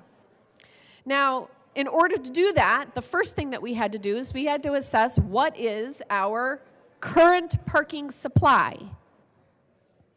It's an important part of the equation. If you're going to know how you're going to go about increasing or decreasing parking, you need to know, well, what kind of parking do you have? I am unsure that this amendment would take that into consideration. How in the world is the state of Colorado going to determine what the parking adequacy of Old Town Arvada is? I don't know. How are they going to figure that out? I'll tell you, we figured it out, and this is how we figured it out. The overall parking study area that we had, that we looked at, had a total parking supply of approximately 7,681 parking spaces. And of these 7,315 parking spaces, 95.2% were in an off-street parking areas, and 366 spaces, or 4.8%, were located on-street. A breakdown of the parking supply is as follows, and this is to Old Town Arvada, which is a transit area in which this amendment would apply to. There are currently 295 general public off-street parking spaces and 7,020 private off-street parking spaces. And all of the public parking spaces are located within the Old Town core. This was really critical because Old Town is not just businesses. It also happens to include residential spaces. It included nonprofit organizations. It included apartment dwellings. We have the Park Place Old Town, which is a 4-story apartment dwelling, which is right off of our public park. We also have churches, which are in the area. And this is a critical piece, by the way, because the churches, in particular, St. Anne's Church, which is in Old Town Arvada, owns the parking lot, the main parking lot that is in Old Town Arvada. And the city of Arvada had to enter into intense negotiations with the archdiocese in order to come up with a parking arrangement with the church so that we could utilize that parking space during non-church times and so on and so forth. But there also happens to be a series of 4 residences that are also abutting that parking lot that is owned by the church. Those residences would be subject to this amendment, even though they are along that parking lot that is owned by the church that has a different arrangement, a different agreement than just 4 houses that are happen to be located next to a church parking lot. So we looked at our current parking demand, and what we noticed is that we observed that during our peak periods of parking, the occupancy for the overall study area, what we looked at was primarily from noon on a Wednesday, so we're talking in the middle of the day and the middle of the week. And this, by the way, was on December 10th, so in the middle of the month. And during this period, what they identified were a total of 2,263 parking spaces that were occupied in all of those parking areas. This level of occupancy translates into a 29.5% of the total parking supply. Of the total public parking supply in the study area, 661 spaces, both off-street and on-street, approximately 53.9% of those spaces, or 356 of them, were occupied during the overall observed peak period of parking. Occupied. In use.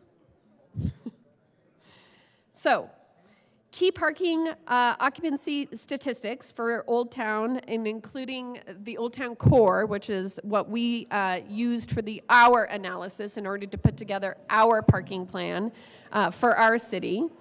What we were talking about was approximately the Old Town core parking supply, which was 56.1%, and then we had our on-street parking, and then we had our off-street parking. And of that total parking supply in the core, there was also some consideration for what they did is they did an analysis between those core times because they're trying to figure out how much of that was taken up by business, customers versus residents, people who are full-time, quote-unquote, occupants of the Old Town area that live in the residences. How many of those were parked and were not parked? Because if we're going to be changing the parking conditions for the residences, and those residences which live in our Old Town Arvada will be impacted by the business sector, which is adjacent to their residences. It also just happens to be close to our transit station, which is why this is a problem, because this is not taking into consideration all of the different facets of parking that take place in Old Town Arvada. We know what they are because we studied them. We shelled out a lot of money to try and figure out how it is that we do a better job of parking in our core area of Old Town Arvada. So after we kind of figured out what the confines, what are we studying, when are we studying it, what are all of the different terms and conditions, because we had to figure out what's the status now, what are the conditions now, so that you can figure out what it is that you want and how you're going to get there.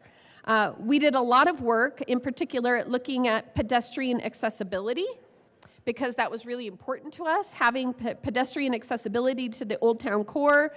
We believed, through our assessment, we discovered that it was generally considered to be very good.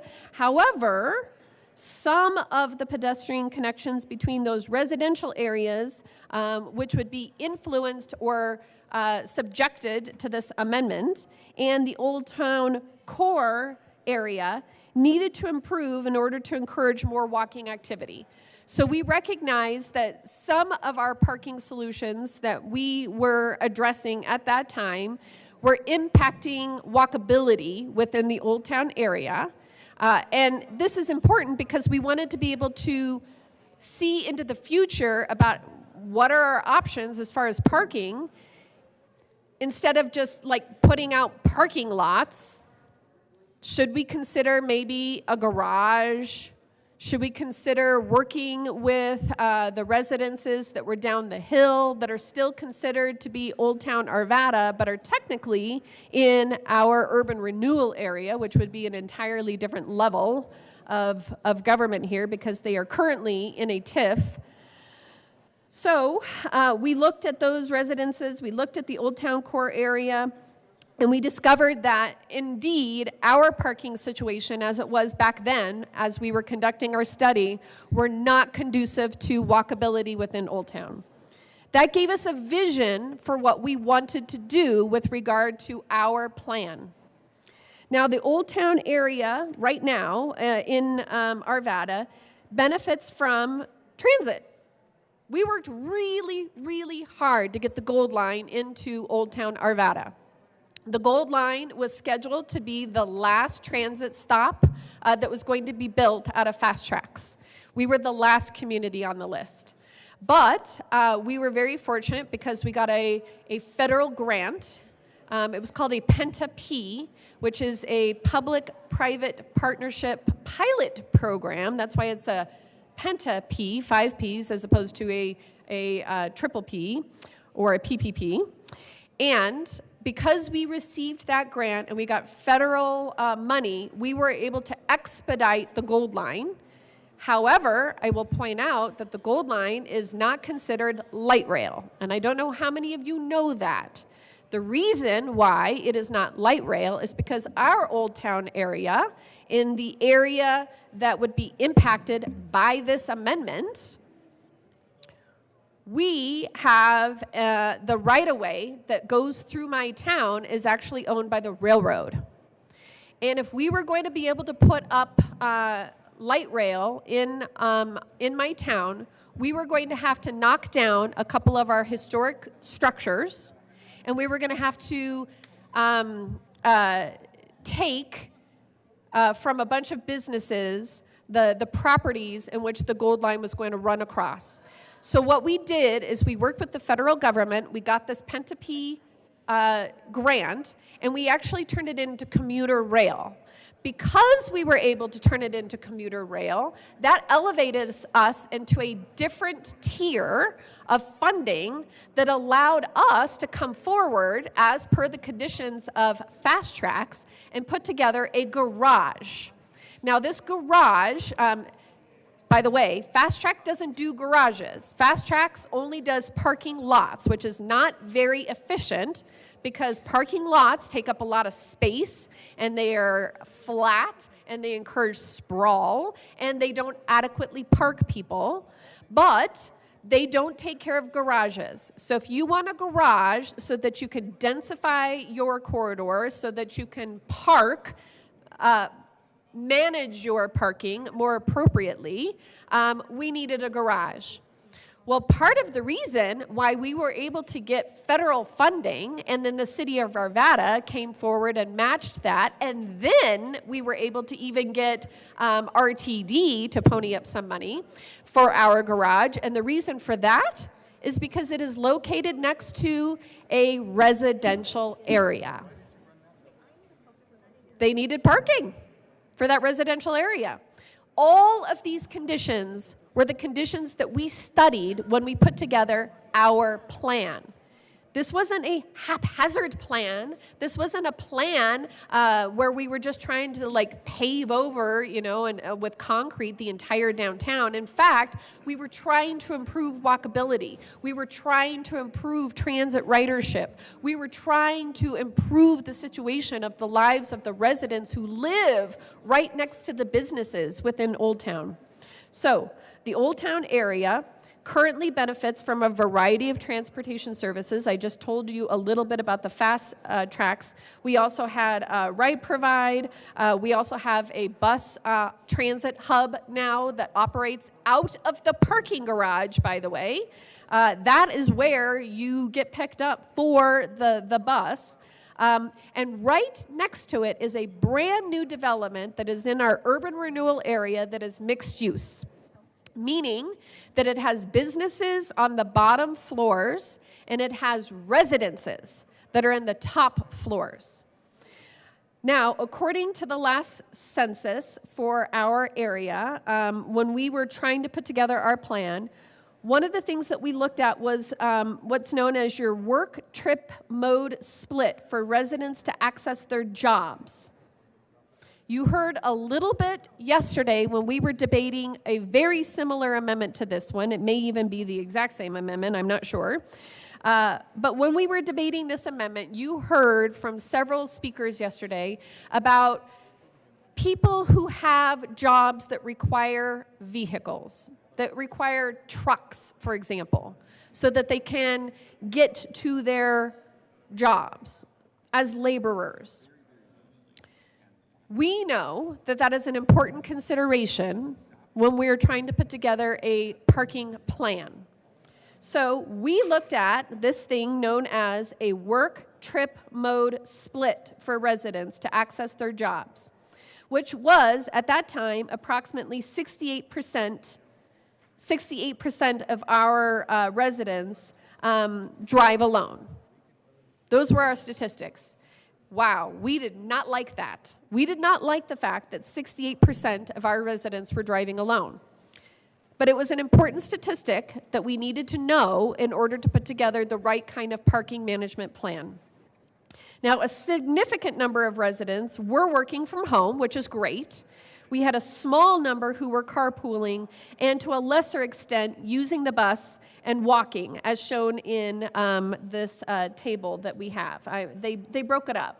So it was 67.7% that drove alone, 11% that drove in a carpool, 0.6% in a van pool, 3.6% in a bus rode the bus, 0.7% used a bicycle to get to work, 4.9% walked to work, and 2.7% used other means, and then 8.7% worked at home.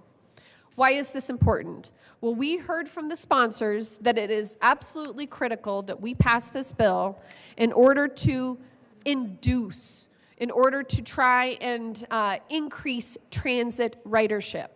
I am telling you right now that this area that I am describing already has transit, and yet we still had to provide for parking. We still had to come up with a plan for how we were going to park in this area, because it was a vibrant area, and it is a vibrant area. It is mixed use. It has lots of businesses. It has historic features. It has nonprofits. It has residences. It has old homes that are one level. It has a 5-level apartment complex. It has townhomes that are down the hill in the urban renewal area, and we have a brand new area that is just now getting ready to open up. We're going to be doing the ribbon cutting on it very soon for a brand new area. We have a hotel now in that area. Oh, by the way, yeah, a hotel, which is also near the transit stop, which would also be influenced, by the way, because if you're taking away the residents' parking, and they have more than one car, where are they going to park? They're going to park in the parking lot at the hotel, or they're going to take up a parking spot that we need for customers to be able to go to the business that is below the apartment that is above it. In our traffic plan that we created, that we spent a lot of time on, that we spent a lot of money on in order to put together a parking and transportation demand plan, would be undermined by the state of Colorado, who has no idea any of these conditions, quite frankly. So, You heard the terms, the people that we spoke to, the different stakeholders that we pulled together in order to do this study. You learned kind of the initial information that we gathered up front so that we could be able to figure out how many people do we need to park, how many people do we think we're going to need to park, what is the interaction, what is the mix. And so we put together what is known as projection of future conditions. Now this is important because when you are projecting your future conditions is what is going to determine how many parking spaces you think you're going to need. So, based on our Old Town Arvada's near-term projects, no parking shortage is projected. However, longer-term redevelopment assumptions provided by the City of Arvada could result in a significant impact on the overall future parking conditions. Why is that? Well, because we have an affordable housing crisis in Colorado, and we had very, very aggressive, rigorous plans to bring in more residences into Old Town Arvada. So, we knew as a city council, because we'd studied it, we'd done study sessions, we had talked about it, we had received presentations from our planning commission. We knew in our planning documents, in our comprehensive plan and in our master planning process, that we had certain corridors that we were hoping to densify with housing. Not the business component of Old Town, but with housing that fall within the confines of this study here that I just explained to you the outline for. So for us, what we knew is that our future redevelopment around the proposed Old Town commuter rail station could result in the loss of approximately 2,317 parking spaces in the study area. So here we were already anticipating that we were going to have a lack of parking, a lack of 2,317 parking spaces in our study area, and then this amendment comes along and reduces it by more. Oh, I'm sorry. No, it wouldn't reduce it. It would double it. Now that I think about it, because what we're talking about is a lack of parking spaces, and if we are, with this amendment, taking away more parking spaces, what that means is that that would increase the number of parking spaces that we would now be short on into the future.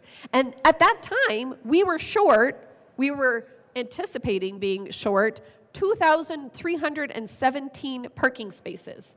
Again, the reason why we were anticipating our future needs is because we had plans in order to put in some housing, which, by the way, we just did the ribbon cutting for. I wasn't able to go because I was here, but I saw the pictures on Facebook, and it looked nice. That housing component, which when we did this study had not been built yet, but we were planning for that housing component, which was built, is an affordable housing structure. We built that affordable housing structure under the current existing law right now, next to our transit station in Old Town Arvada, and we built it in order to maximize people's use. But you know what we didn't do? We didn't take away their parking options, even though they are right there next to the transit, and we definitely hope that they continue to use it. But the reason why is because it's affordable housing, and when you have people who live in affordable housing, they tend to be two-income households. They tend to be filled, or they are a single head of household, so they would only have one car. But generally speaking, we plan for a two-head of household unit, and they tend to have two jobs, none of which the train would take their kids to daycare. None of which The light rail, although it's not light rail, as I just mentioned before, it's actually commuter rail because it's next to the heavy-duty rail, so it has to have a bigger frame to withstand any kind of an impact that could possibly happen with the train on the heavy-duty rail because we are double-tracked in Old Town Arvada. But they wouldn't be able to take the light rail to get to school. And why is this important? Because Jefferson County Public Schools just closed their school. The residents of Old Town Arvada just lost their middle school. It is closing next year. And they are going to have to go to North Arvada Middle School, which is approximately 3 miles from the Arvada K-8. So all of the people who are now living in this affordable housing complex that we planned for in Old Town Arvada are not going to be able to get on the train to be able to take their kids to school because their school closed. If they're lucky, we will hopefully restore bus service, and maybe these kids that live in this area can get on a bus and ride the bus to school. Right now, we don't have bus service, though, I will just point out, in the northern part of Jefferson County, only for the special education students, maybe. So if they don't have an opportunity to take the bus to school, and they live in Old Town Arvada, and they live in this brand new housing development, which is an affordable housing development, and they have to get their kids to school, they're going to have to drive them to school. It is too far to take a bike. It is too far to walk. They lost their walkable option. They're going to have to drive. So, we were anticipating all of the needs of our residents, our business owners in Old Town Arvada, because it is a special place. And at that time, when we were putting together this plan that we shelled out thousands of dollars, taxpayer money, by the way, in which we involved the taxpayers so that they could be a part of this plan, we anticipated that already we were going to lose 2,317 parking spaces in Old Town Arvada. The number of parking spaces currently anticipated to be added with the new development projects would not be enough to fully address the loss of existing parking nor increased parking demands. So that was our headline. That was the analysis. That's what came down to it, is that we did the study and we discovered, you know what? Number one, we're not properly parked. Number two, our parking situations that we have right now are not conducive to walkability. Number three, they are not helping in aiding our transit options. Number four, we anticipate that there will be a loss of approximately 2,317 parking spaces. And if we move forward with our development plans that we knew we were going to do, the number of parking spaces that are currently anticipated to be added with the new development projects would not be enough to fully address the loss of existing parking nor increase parking demands. So why is that? And the reason I bring this up is because we spent a lot of time trying to figure this out. We tried to figure out what are our needs. What is the demand in this area? And it's not just about businesses. This is the area that is impacted by this amendment because we are talking about only applying the standard to those areas that are near transit. That is Old Town Arvada. Old Town Arvada meets the description of this amendment. So we're going to come in and we're going to reject all of the work that the City Council did, that the Historic Old Town Association did, that the Economic Development Association did, that our Urban Renewal Authority did, that our Planning Commission did. Oh, I didn't even talk about the Special Citizens Group that we put together. Just as a quick FYI, I was on that committee. Shocker, I know. But the reason why I was on it is because I was on the Citizens Transportation Committee. I was a member of that committee prior to becoming a member of City Council, and then I maintained my membership on that committee because it was really important to me. I was also on the Gold Line Advisory Committee, also known as GLAC, which is a very unfortunate acronym, but GLAC, the Gold Line Advisory Committee, where we spent a lot of time trying to figure out how we were going to maximize our transit. And I know that this might come as a shocker to you also, because it sounds like I don't like transit or that I'm not in favor of transit. Much to the contrary, I love transit. I was on the Transit Alliance Board of Directors. I received the Transit Alliance Citizen Award, and I even did my master's thesis on transit-oriented communities and how you build up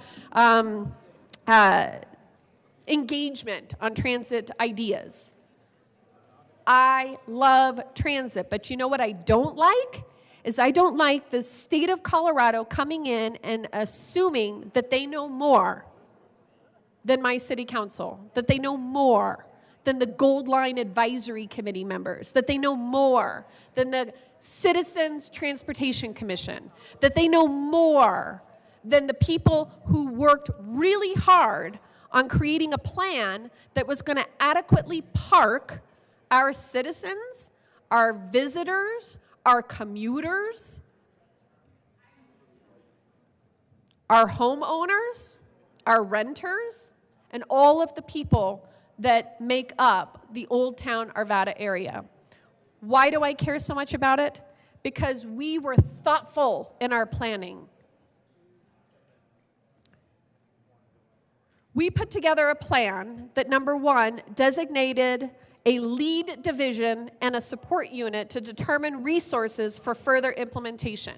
That was our number one recommendation that we did. What we did is we designated an existing city department as responsible for Old Town parking and transportation system. Do you understand what that means? We literally dedicated and tasked an entire department in the city of Arvada with implementing this plan. We paid them taxpayer dollars to do this.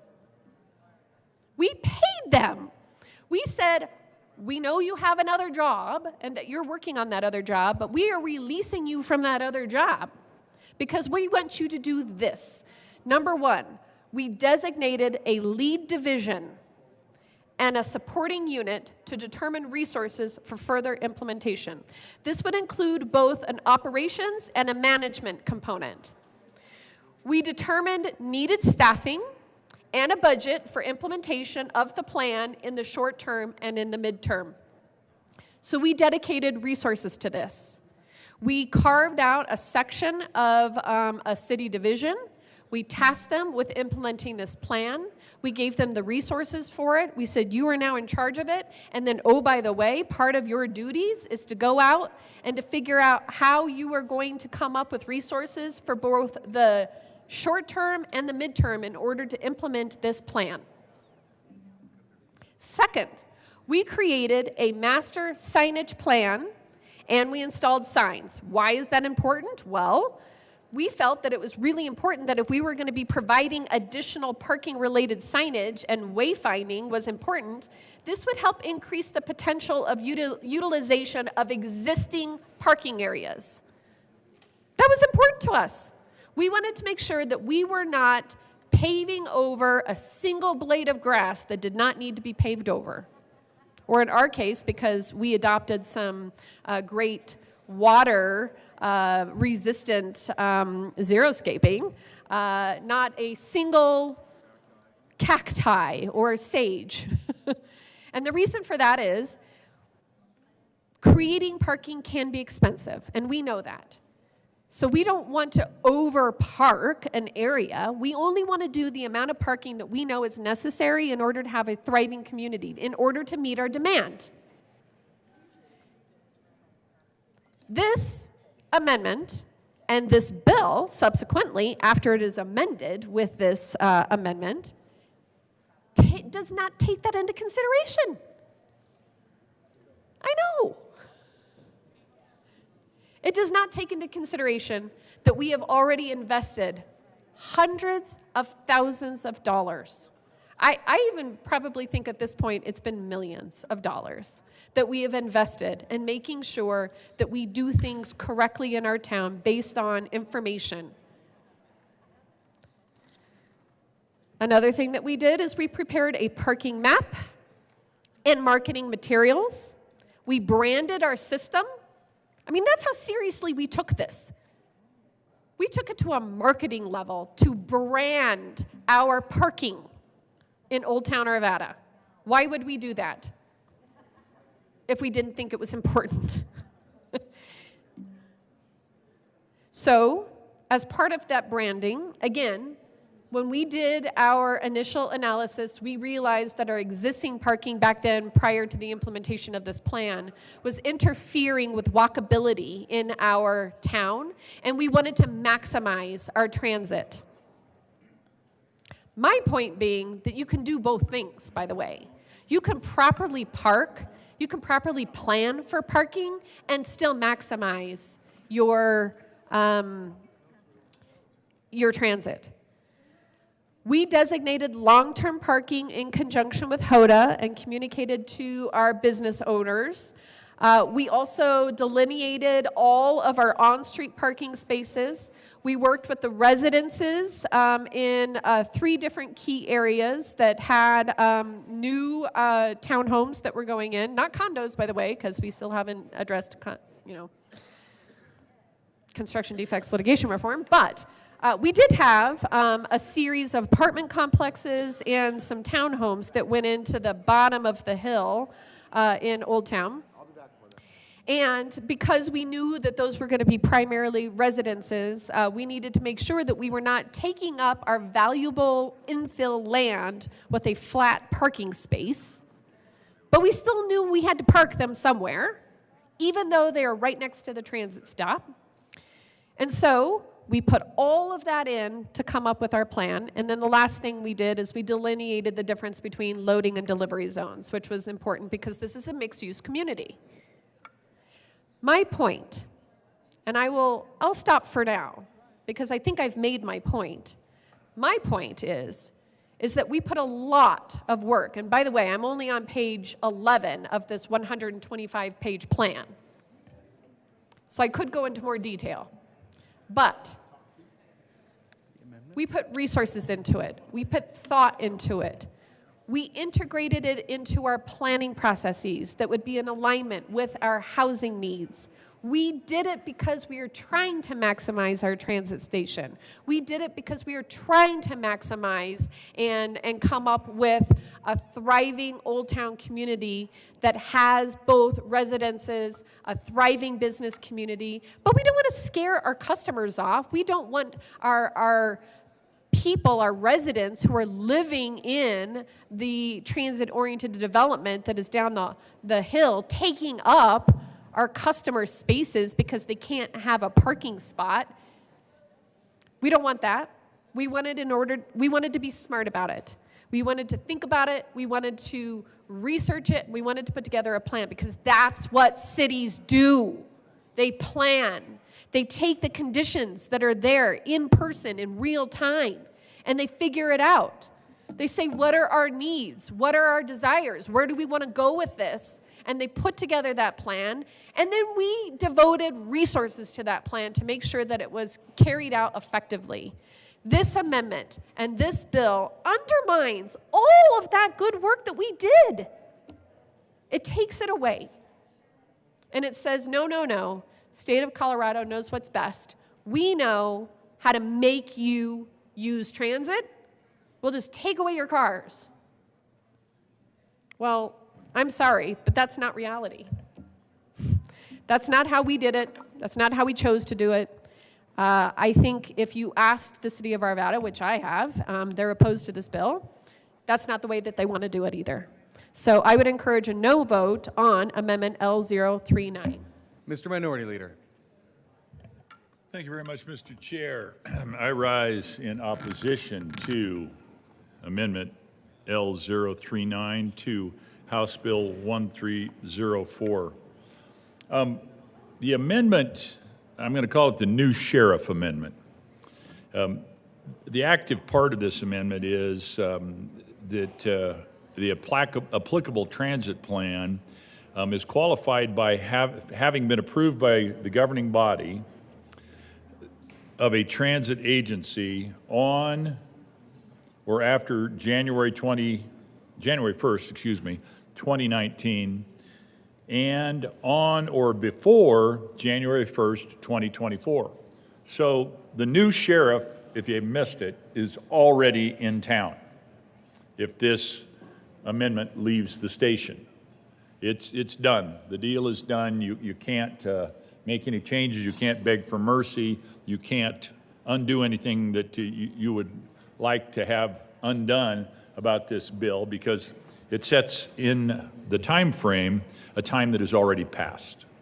So you've got no ability to make a plan in response to a state policy requirement, which the bill more broadly is about. The new policy requirement essentially says, give me your car. Well, we're Coloradans. I mean, we're Westerners, for heaven's sakes.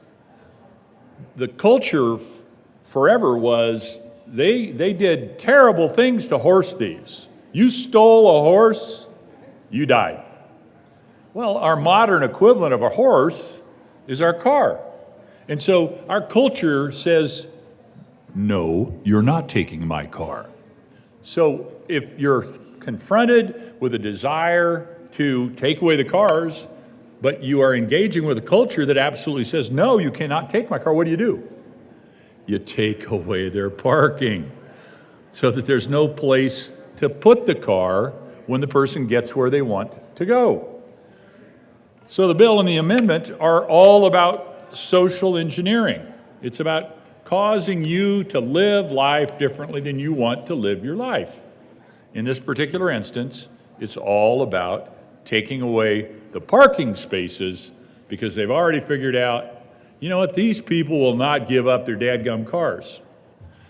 In fact, there is a provision in this that allows for a specific type of a car. They might actually allow you to keep your car if it's the kind of car that needs a charging station, because we're going to provide for charging stations. They get special exception in this amendment and in this bill.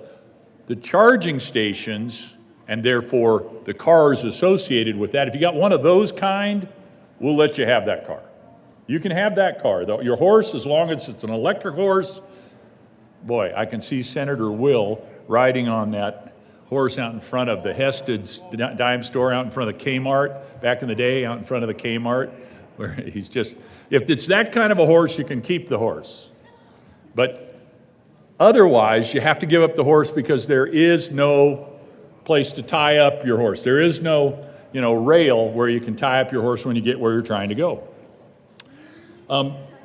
The other piece of the puzzle is, if your horse happens to be the two-wheel kind that has no motor other than an electric motor, you can have one of those too.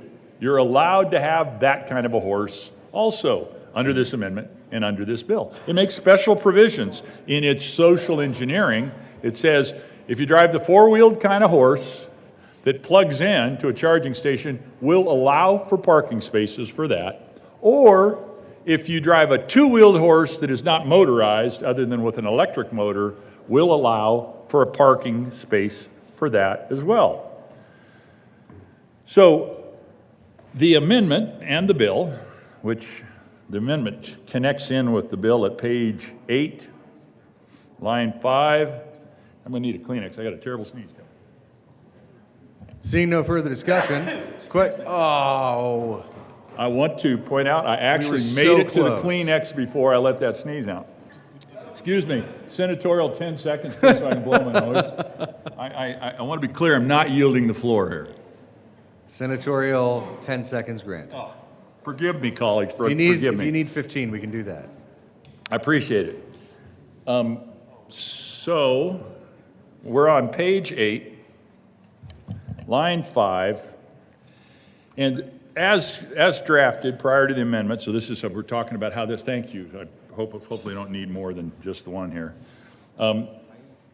as drafted prior to the amendment, I'm giving you context of where the amendment's fitting in. We've got community-based organization means a Colorado-based nonprofit entity that it's got a very specific requirement. It has a mission to improve the environmental, economic, social, cultural, or quality of life conditions of a common community of interest. In my experience, the folks that I've interacted with over the years that provide for housing, provide for parking associated with the housing, provide for places for people to live, have a mission of improving the environmental, economic, social, cultural, and quality of life conditions of a common interest community. That would have been called a condominium complex or an apartment complex. Senator Lundin, yes, sir. I strongly believe in your ability to speak at great length about the amendment without having to speak to something that is explicitly not in the amendment. Please this is exactly stick where to this the amendment. fits into the amendment fits into the bill. You have to have the context of how the amendment fits in. So the amendment says, all right, we're gonna disrupt that before you actually get to your common community of interest or the community-based organization. We're going to give you a new definition, and we're going to explain to you why this is critically important. It's an adaptive reuse.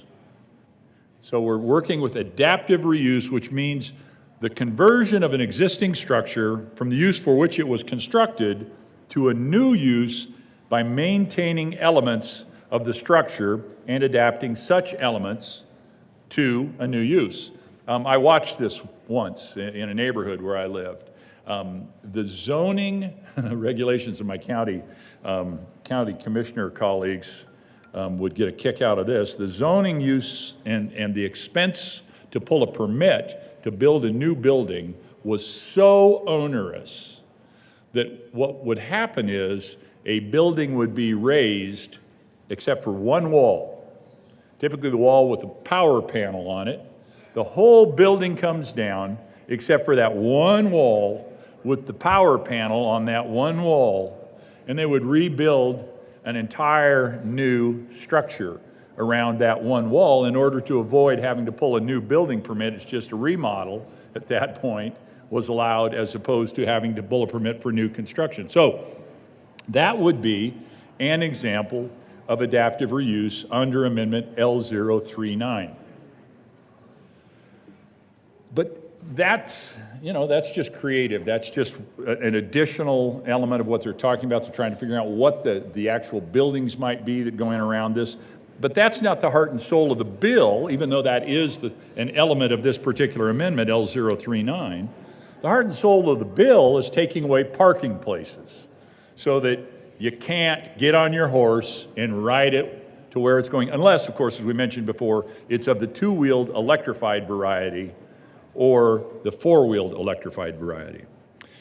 The applicable, and then it adds in a new element. It's a new applicable transit plan, which means a plan of a transit agency whose service territory is within a metropolitan planning organization, including a system optimization plan or a transit master plan that, so it has to have these criteria, A, has been approved by the governing body of a transit agency on or after January 1st, 2019, so that's a while ago, and on or before January 1st, 2024. So it lays down a marker where you're trapped already, this amendment, and this is part of my objection to the amendment. If you have pending transit plans, if you have pending operations, and you heard a substantial exposition just prior to my stepping into the well of how hard our communities are already working to do things of these nature with a sensitive, light touch to what the community is asking for, what the people are asking for, instead of the overweening, overpowerful, over-commanding authority of a state-controlling bill such as 1304. It simply says those don't count.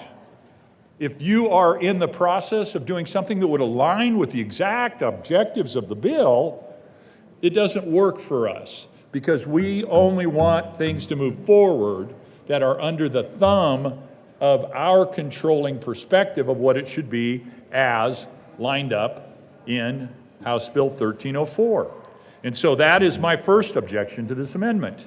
It traps people frozen in ice, or frozen in amber, if you will. It's like that mosquito that got frozen in amber that provided the DNA to reconstruct all the dinosaurs that we experienced in Jurassic Park, the first, second, third, fourth, fifth, sixth, seventh, eighth, ninth, 10th. I don't know how many movies ultimately there were, but you're trapped in amber.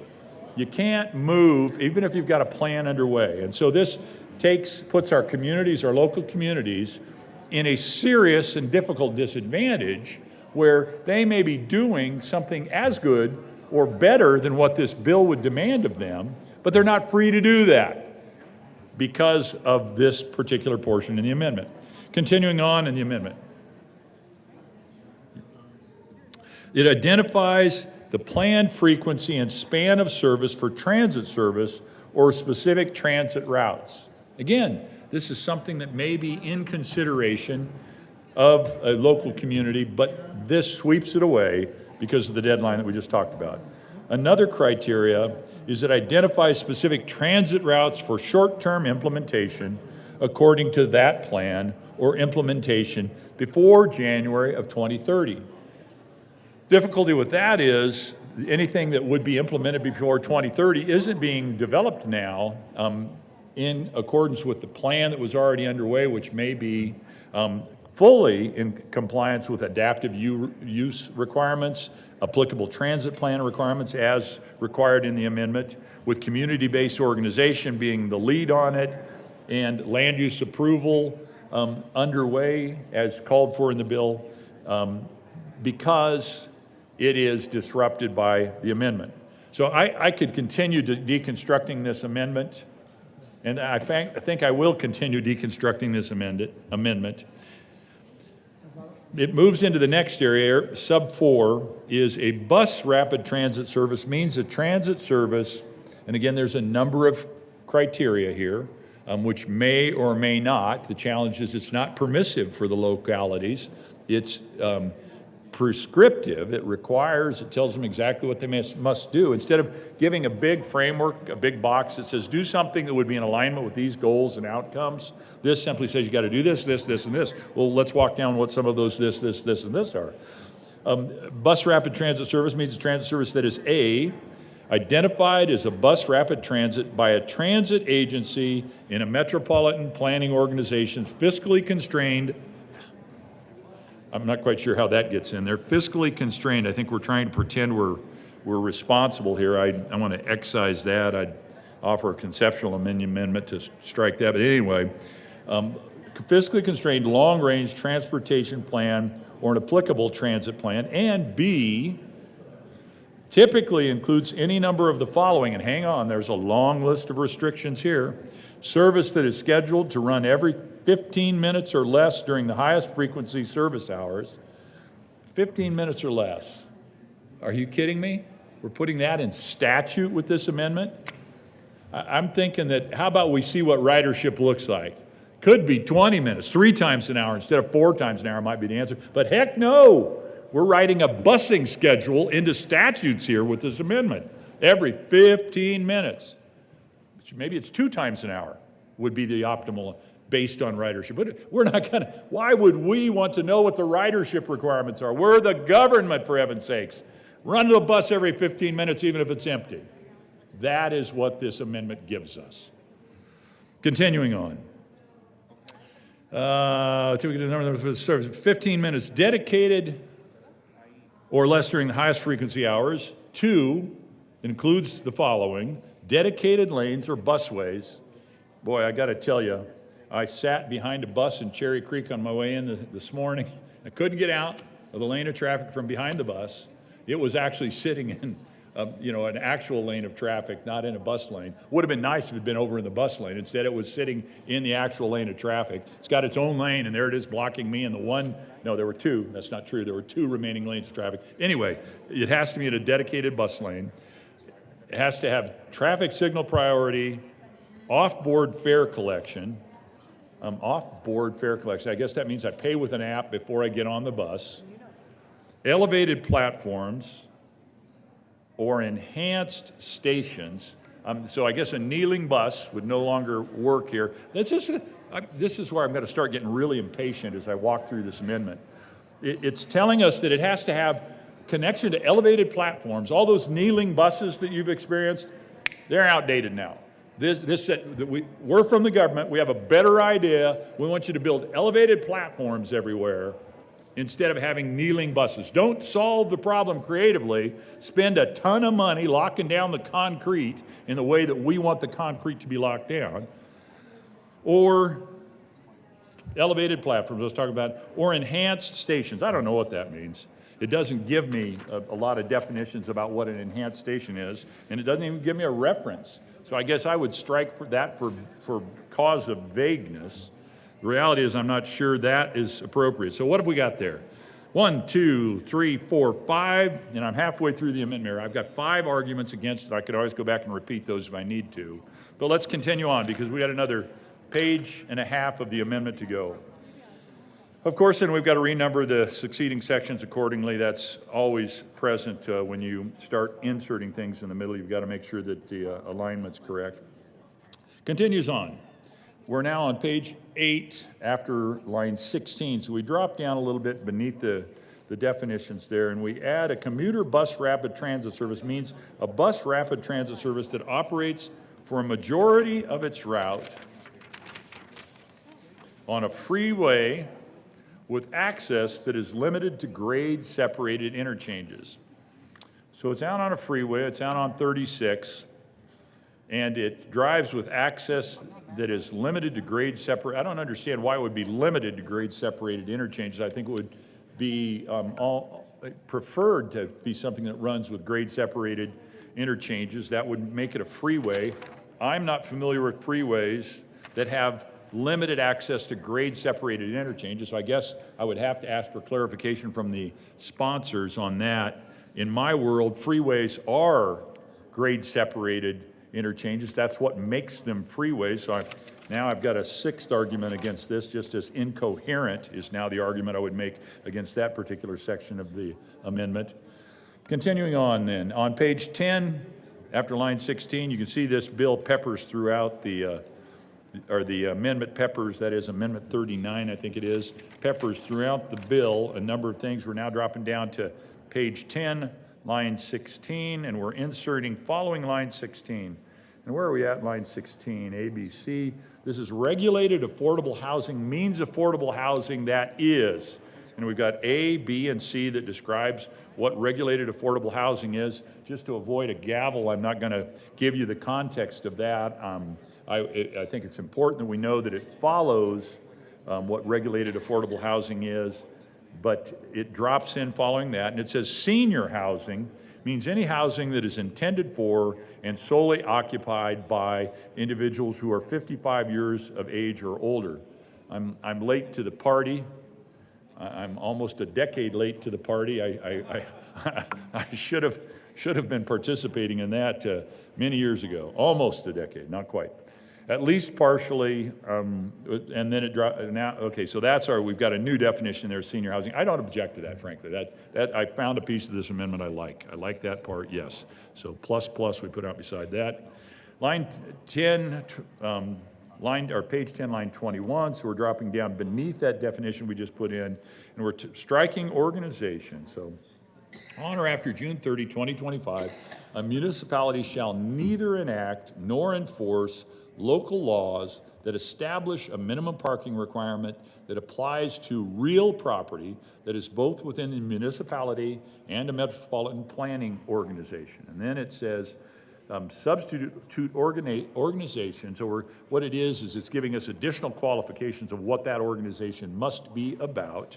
And those additional qualifications include 2, 4, 5 elements, and those 5 elements are at least partially within applicable transit service area. B, used or planned to be as regulated affordable housing. C, used or planned to be used for senior housing.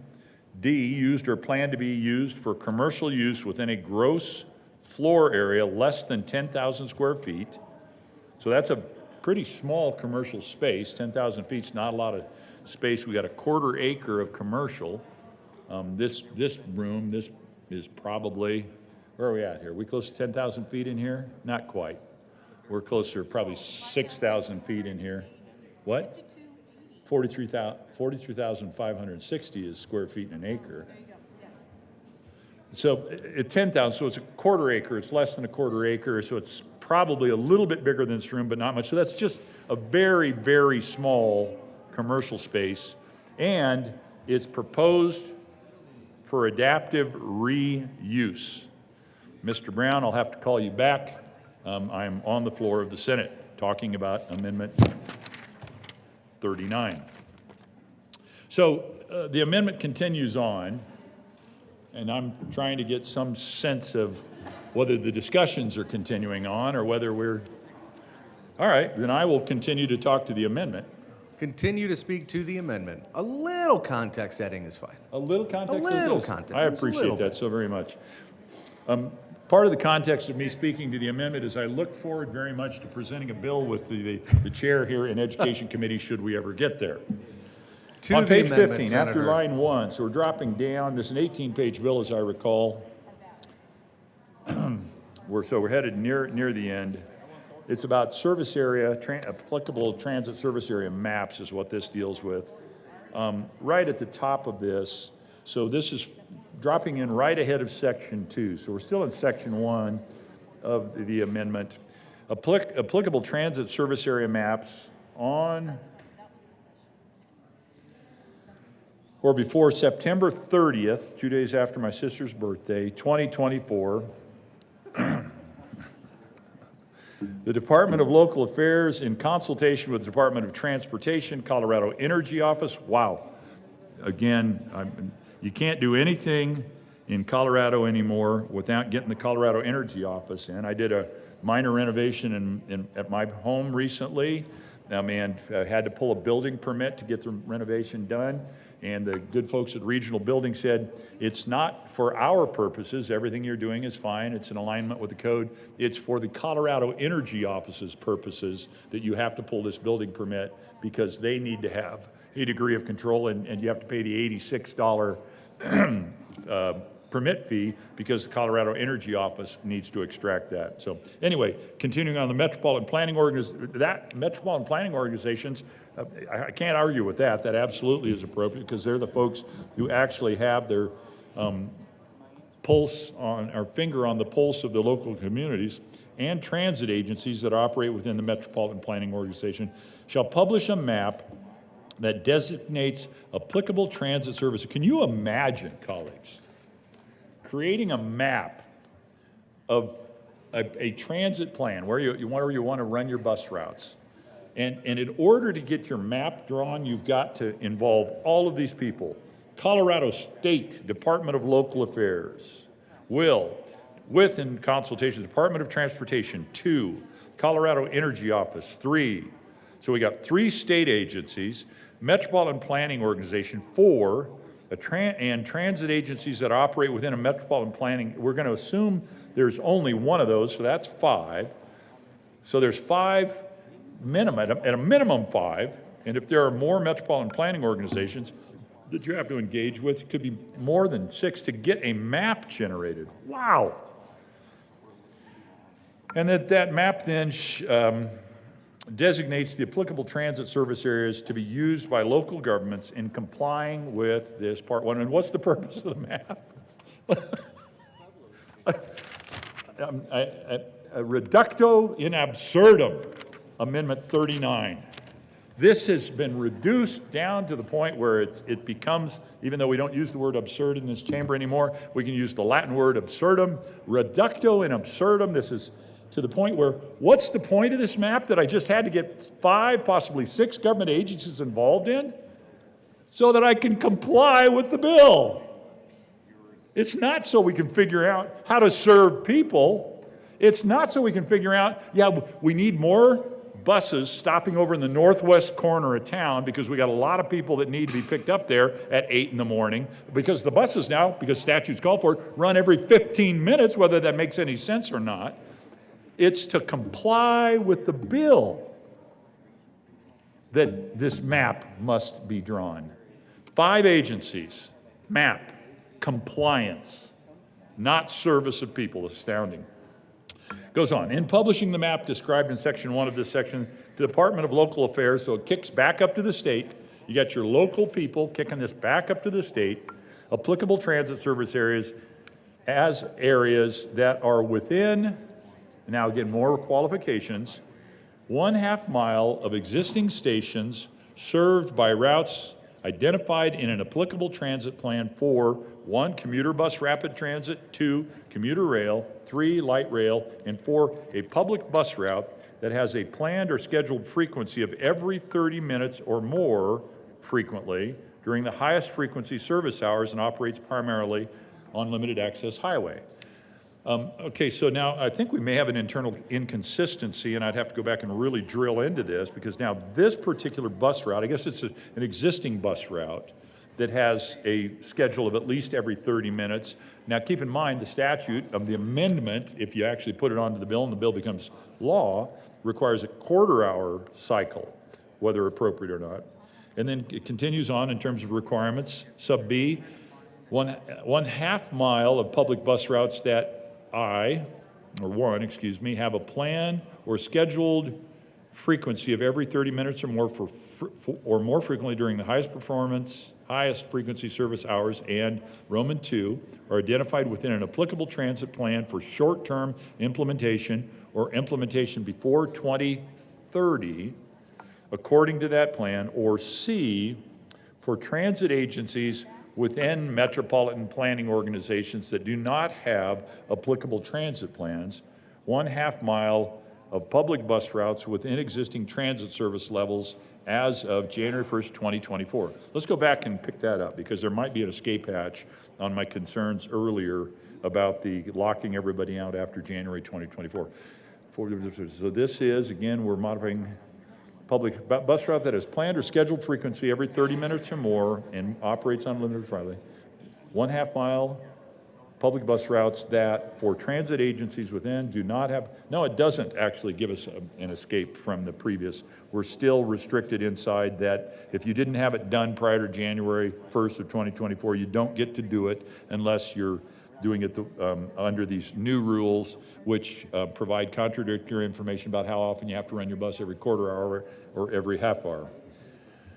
So that is how the bill or the amendment fits into the bill. Now, let me give you some of my perspectives and value perspectives on that since we've walked through it. I think that this, as we walk through, fails on a number of areas. Probably the most meaningful area is the fact that we're writing into statute requirements around the timing of bus routes. Obviously, that clearly does not belong in statute. A concept of adequate service that meets the need in a reasonable time frame so as not to leave people waiting in the cold for longer than 40 minutes, an hour, whatever, that might make sense. But to put a bus schedule in statute doesn't. The value criteria that we want the bus schedule to meet belong in statute, perhaps. But they certainly, a bus schedule doesn't belong in statute. So reason number 1 to reject the amendment. Reason number 2 is our reductio ad absurdum argument, where we're dealing with 5 agencies, 3 of them of state government, in order to create a map solely for the purpose of complying with state law. It's not really to service anybody, not really to understand what we're doing, not really to improve the services provided to people, but simply to comply is an absurdity. And again, there we go. I've got to go back to my Latin because we don't want to say absurd in the well, but we could say absurdum, reductio ad absurdum. And with that, Mr. Chair, I will. Why didn't you say that half an hour ago? Amen to that, Mr. Minority Leader. Appreciate your capabilities. but we will now call a senatorial 5.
Back, Senator Michelson Janae. Thank you, Mr. Chair. I withdraw Amendment L39. The motion on L39 has been withdrawn. We are to the bill, 1304. Mr. Majority Leader. Thank you, Mr. Chair. I move to lay over 1304 to the end of the calendar. The motion is to lay over 1304 to the end of the calendar.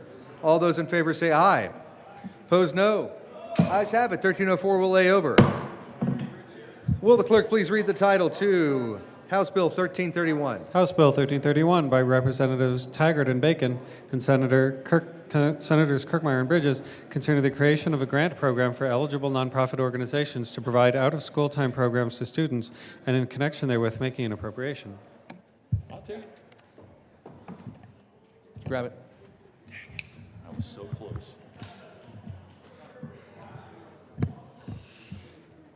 Thank you, Mr. Chair. I move House Bill 1331.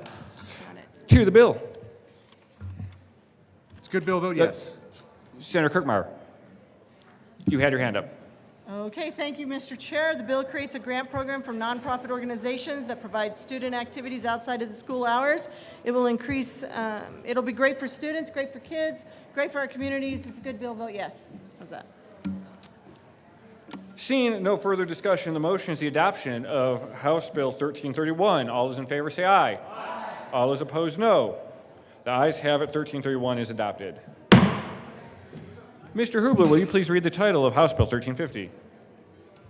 House Bill 1350 by Representatives Froelich and Story and Senators Winter and Michelson Janae concerning standards related to court proceedings for allocation of parental responsibilities to keep children safe. Senator Michelson Janae. Thank you, Mr. Chair. I move House Bill 1350 and the Judiciary Report. To the Judiciary Report. In the Judiciary Committee, we made a significant number of amendments that were negotiated with key stakeholders. I ask for an aye vote. Good amendments in a report. Is there any further discussion? Seeing none, the question before us is the adoption of the Judiciary Committee report. All those in favor say aye. Aye. Opposed, no. Ayes have it. The Judiciary Committee report is adopted. There is an amendment coming to the desk. Will the clerk please read L12? L12, amend the Judiciary Committee report dated April 29, 2024, page 1, strike lines 10 and 11, and substitute 6, threatening to commit suicide or otherwise harm one's own person when used as a method of coercion, control. Senator Michelson Janae. Thank you, Mr. Chair. And sorry, Mr. Hubler. So I move Amendment L12. To the amendment. In this amendment, we're cleaning up sections around the words coercive control. and making sure that they are consistent throughout. Much appreciated. Is there any further discussion? Seeing none, the question before us is the adoption of L12. All those in favor say aye. Aye. Opposed, no. Ayes have it. L12 is adopted. To the bill, is there any further discussion? Seeing none, the question before us is the adoption of House Bill 1350. All those in favor say aye. Aye. Opposed, no. Ayes have it. 1350 is adopted. Will the clerk please read the title to House Bill 1372? House Bill 1372 by Representatives Woodrow and Harrod and Senators Fields and Gonzalez concerning regulating the use of prone restraint by law enforcement. Senator Gonzalez. Thank you, Mr. Chair. We move House Bill 1372 and There are no committee reports. and ask for an aye vote. To the bill, any discussion? Senator Gardner. Thank you, Mr. Chair. Well, having found a parking space here in the well. To the bill. Mr. Chair, that was simply an introductory clause to the rest of my 30-minute discussion here of prone restraint. Now I have to gather my thoughts. Members, we heard this bill in judiciary, and I was an aye vote. That may come as a surprise to some. But we have experienced throughout the state and nationally, frankly, difficulties with the use of prone restraint and injuries and death resulting. Now, statistically, for all of the encounters out there nationally and statewide that must happen every day, every week, every month, and every year, they aren't high. But one death is too many. Now, our law enforcement officers need to be able to use the force necessary to protect the public and themselves. And so this is not a prohibition on prone restraint.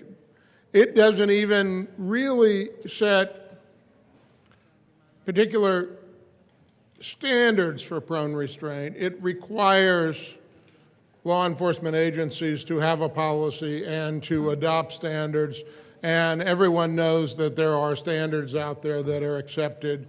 And so, based on that, I was able to see my way clear to vote yes on this bill, because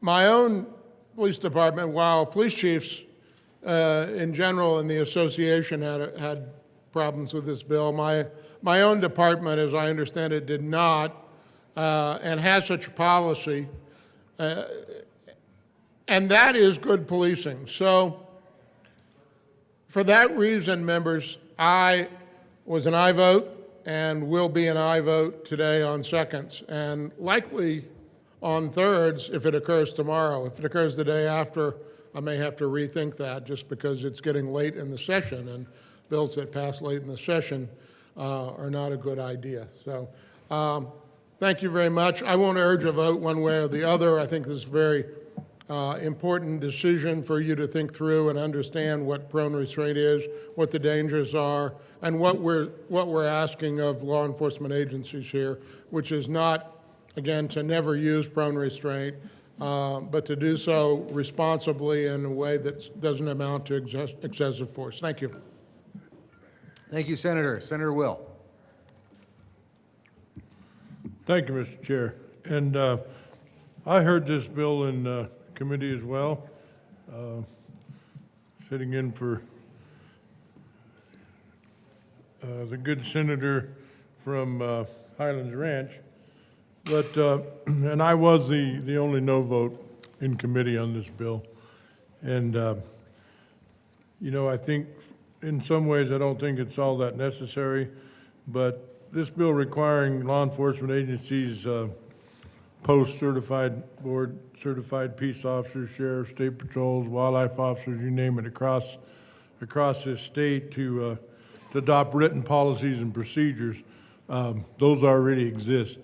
I can tell you, I don't think there's an agency out there that those don't already exist. And to become post-certified, you have to go through all this training.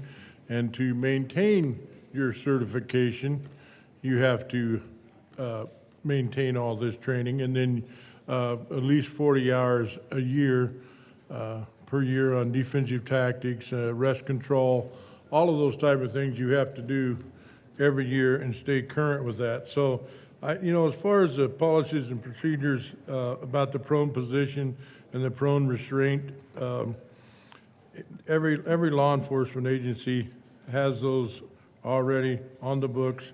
I don't know, I think this bill requires that they're stated or put on the website. I don't know if that's true of all the agencies. I just want to share a little bit of my background concerning this and what I was, and my thought process as I was listening to this in committee. There were some officers, I think the chief of police from, I believe it was Arvada, there testified in committee on the bill. And, these urban law enforcement officers, they have backup within 5 minutes. The kind of arrests I used to make, my backup was maybe 2.5 hours away and darn sure an hour away. So if you have a contact back in the hills, which I tell you a lot of rural Colorado has, I can tell you the senators sitting over here to my left have a lot of that country that their officers don't have backup for hours away or 50 miles away. But you contact someone and you run them and they come back with a hit, come back with a warrant. They have a warrant out for their arrest. Comes back 10-0. This means this is a bad dude. This guy wants to hurt you, right? Well, if you want to effect arrest, and the law says you can talk about the force continuum, everything, but you have to, use the amount of force to effect an arrest. But when you have someone that's 10-0, right? This is a bad person. He's already has assaults on police officers or whoever. Maybe he has assaults on game wardens in his background, his criminal background. And you're 2 hours away from any backup and you're by yourself and you need to arrest this guy. I can tell you, you're going to put him in the prone position to arrest him because that's the officer's safety. You have to do that. And you do that for your own protection.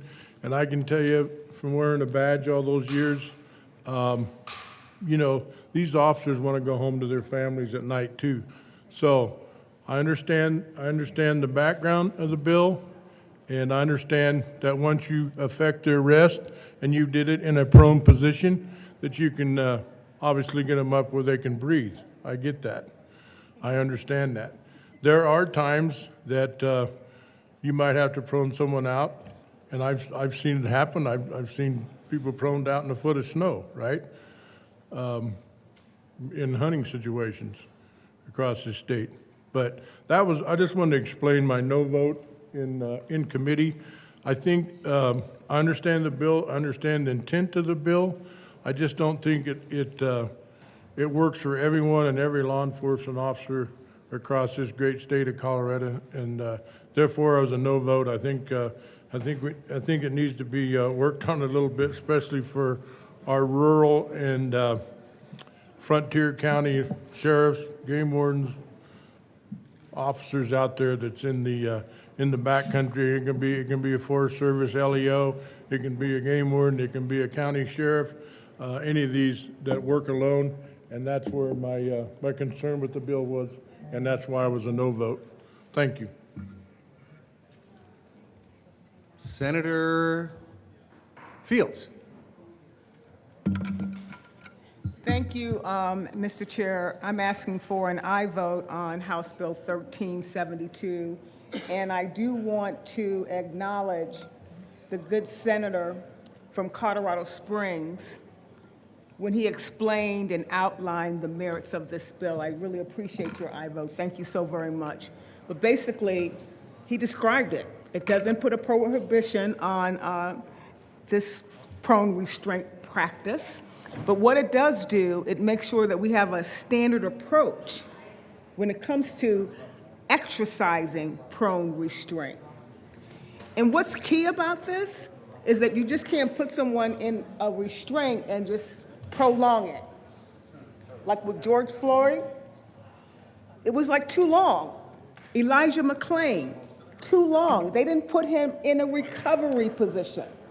So that's one of the new policies and recommendations that we're saying, because we want to make sure that we keep law enforcement safe, but also that person that encountered law enforcement, making sure that if they're going to use this practice, they have to make sure they put them in a recovery position so they can breathe. So what happens is you have to make sure you get that person stable so they can breathe, so that no one leaves that encounter dead. This is a good best practice because they have to kind of promote their policies.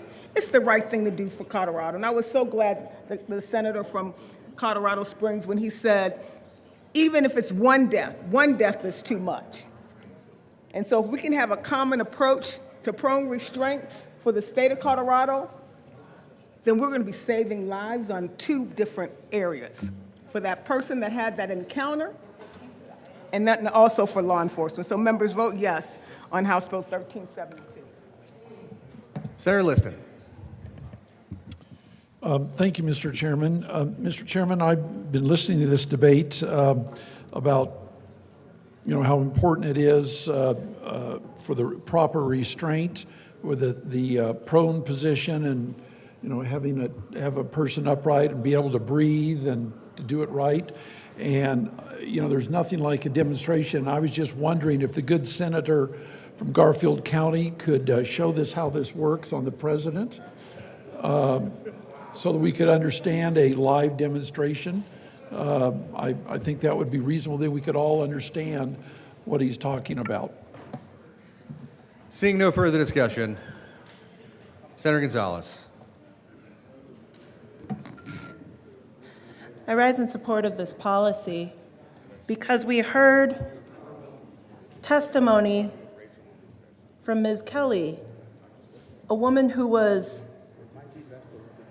hogtied, placed in the back of a police vehicle, and then as the police vehicle drove away, she fell into she fell off of the seat and into where the feet rest were in the back seat of the police vehicle. And she thought that she would die. And when they arrived at the jail, the officer from the jail who opened the door was stunned. We heard from Shani McClain, Elijah McClain's mother, who talked about how his life could have been saved had he not been placed on multiple occasions into a prone restraint position. The bill that you are asked to consider, that I'm asking for your aye vote on today, is not the introduced bill, which would have banned the procedure, but we, along with our House sponsors, along with the supporters of this policy, did the work of listening to law enforcement, and in the House adopted a strike below that brought the Fraternal Order of Police, State Patrol, numerous criminal justice reform organizations, all to neutral, brought the Attorney General's office to a position of support. I ask for your aye vote because on this policy, let us learn from the mistakes and the deaths of the past, and let us recognize that we ought to build off of the best practices of good policing. That's what this bill seeks to do. I ask for an aye vote. Thank you, Senator Gonzalez. Seeing no further discussion. Senator Gardner. Thank you, Mr. Chair. And just briefly, I want to make clear, in light of the remarks by my friend and colleague, the senator from Newcastle, that I'm quite sensitive and aware of those concerns. That's why I could not be in support of this bill in its original form. But as it is now and what we are adopting,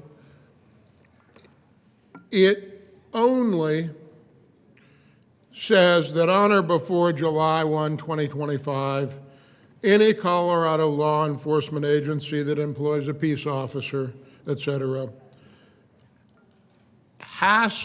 shall adopt written policies and procedures concerning use of the prone position and prone restraint by peace officers certified by post, sheriff's deputies, Colorado State Patrol officers, and that they post those adopted policies and procedures on their website and so forth. The prone restraint maneuver, tool, however you want to call it, will not be prohibited. It will be trained. There will be policies on its use. And I would have to assume that a conscientious law enforcement agency in a rural area would take into account the use of those policies when you're the only one out there, it's 2 in the morning, and your nearest help is 2 hours away. That's the responsible thing to do. So this bill is only about law enforcement agencies having to think about it, have a policy, post the policy, enforce the policy. And in so many ways, I don't think it changes what the public and our court system expects of the use of prone restraint. So with that, members, I am an aye vote. It's a very different bill than it started. I appreciate the stakeholders who worked on this bill to make it that, and in honor of their work, I will be an aye vote. The question before us is the adoption of House Bill 1372. All those in favor say aye. Aye. Opposed, no. Ayes have it, and that bill is adopted. Will the clerk please read the title to House Bill 1368? House Bill 1368 by Representatives Lindsay and Velasco and Senator Gonzalez concerning the creation of the Language Access Advisory Board and in connection therewith making an appropriation. Senator Gonzalez. Thank you, Mr. Chair. I move House Bill 1368. To the bill. Seeing no further discussion, the question before us is the adoption of House Bill 1368. All those in favor say aye. Aye. Opposed, no. Ayes have it, and that bill is adopted. Will the clerk please read the title to House Bill 1381?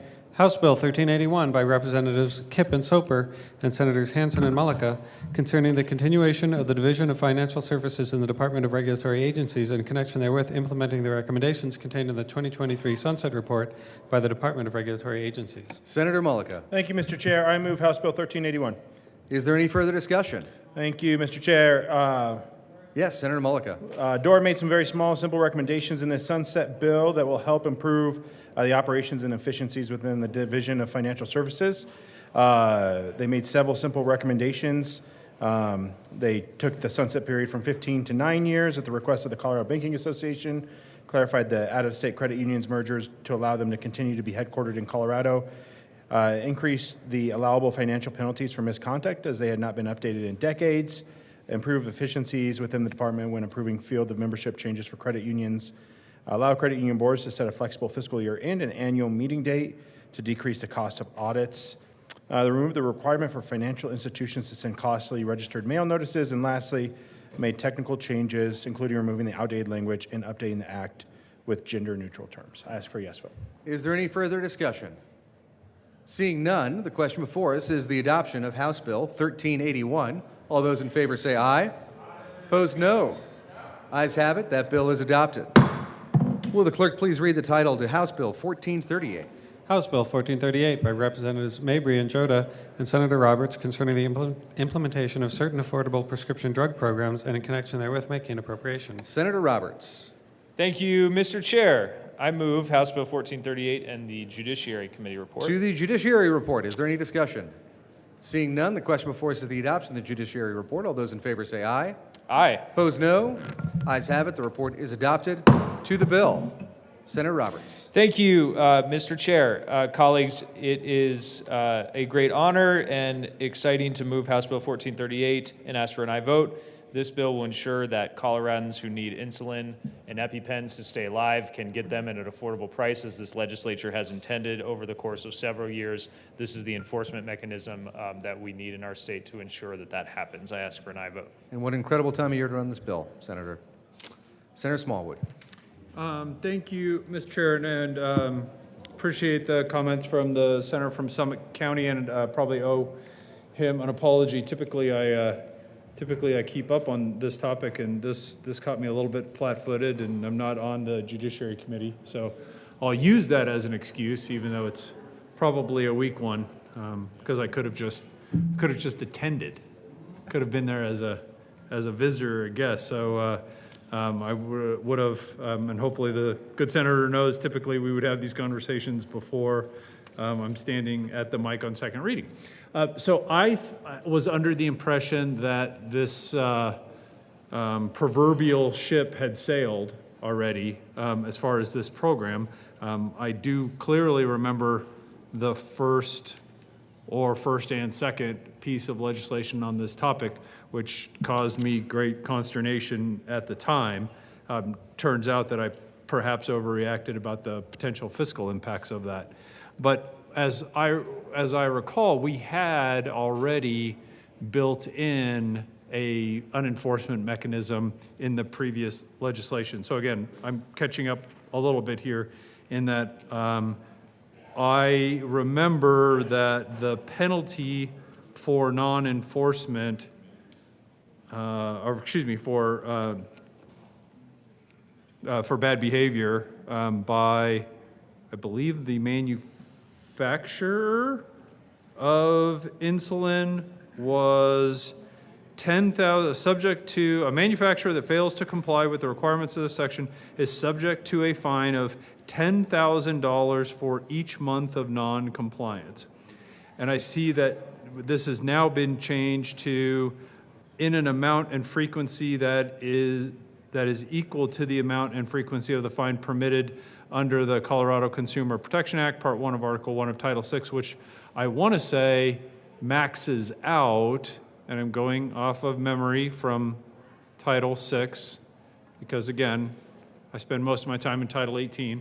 Just kidding, Title 10.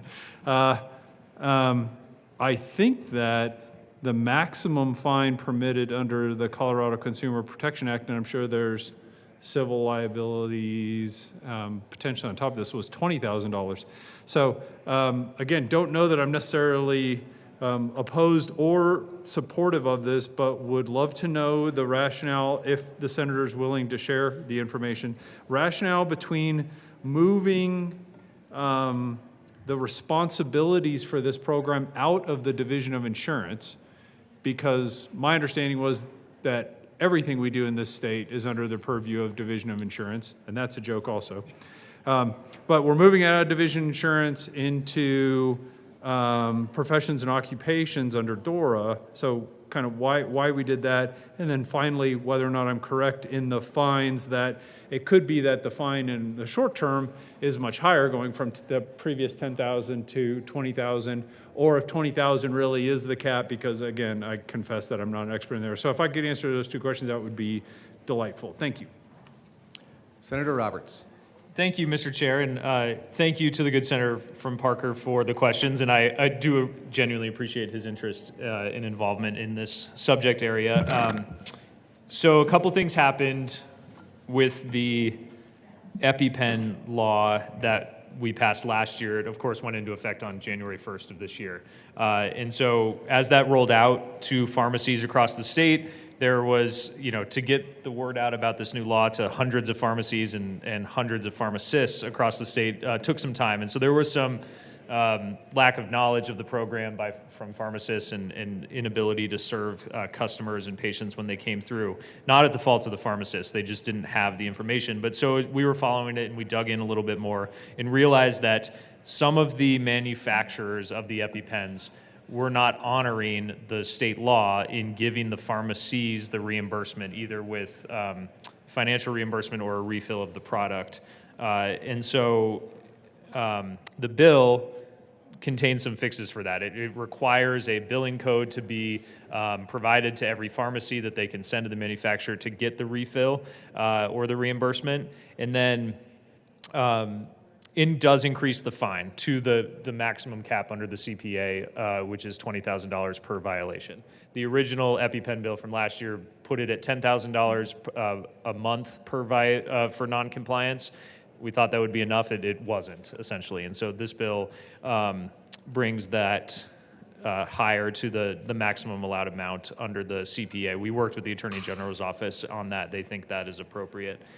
Interestingly, the main manufacturer that was not in compliance with the law has become in compliance with the law, kind of around the time this bill was introduced. So that's positive for patients in Colorado. As far as moving to the Board of Pharmacy, that was a conscious decision that we worked on with the DOI stakeholders in the conversation, like the pharmacies and the pharmacists. This all happens at the pharmacy level. People go to a pharmacy to get their insulin, to get their EpiPens, and so it makes sense for pharmacists to have the Board of Pharmacy be the oversight here and kind of create efficiency and best practices in that space. So that, I think, covers the questions you asked. I'm happy to continue the conversation, though. Senator, seeing no further discussion then, the question before us is the adoption of House Bill 1438. All those in favor, please say aye. Aye. Opposed, no. Ayes have it, and that bill is adopted. Will the clerk please read the title to House Bill 1443? House Bill 1443 by Representatives Kipp and Taggart and Senators Janal and Rich, concerning fees to which public trustees are entitled for performing services conferred upon them by statute. Senator Rich. Thank you, Mr. Chair. I move House Bill 1443. There are no committee reports. To the bill, any discussion? Yes, Senator Rich. Thank you. To everyone that is here today, this bill was brought to us by the public trustees. The county treasurers are also public trustees. And this bill is to address the need to update the fees in statute to make sure it covers the cost for certain tasks the public trustees have to do when dealing with foreclosures. Sometimes here at the Capitol, numbers get stuck in statute, and the only way to fix statute is to run a bill. Want to raise your hand? Sure. Senator Janal. Thank you, Mr. Chair. I didn't know if you were finished or not. What House Bill 1443 does is it's really pretty simple, yet it's really very important. It makes much-needed updates and adjustments to the fees paid to public trustees and aligns those fee amounts with today's higher operating costs, which have naturally outgrown the operating costs that existed about 20 plus, I'd say to be exact, 23 years ago. And I ask for an aye vote. Is there any further discussion? Seeing none, the question before us is the adoption of House Bill 1443. All those in favor say aye. Opposed, no. Ayes have it, and that bill is adopted. Senatorial 5.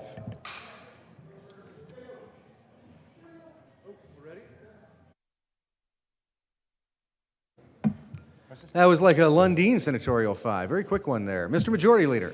Thank you, Mr. Chair. I move to lay over House Bill 1304 until tomorrow.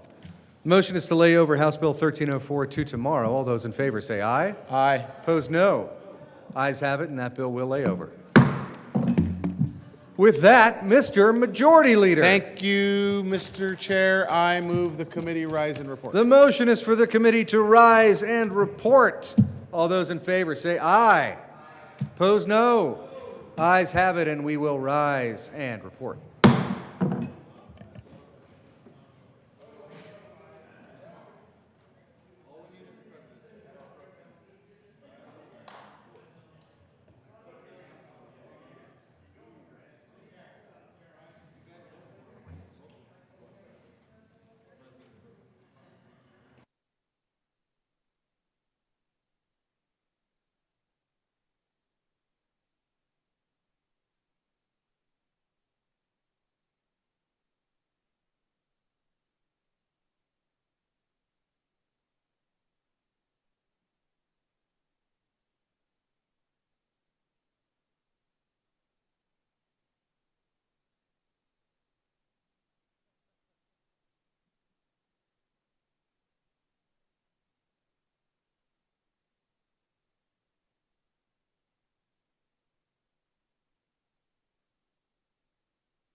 Senate will come to order. Senator Bridges.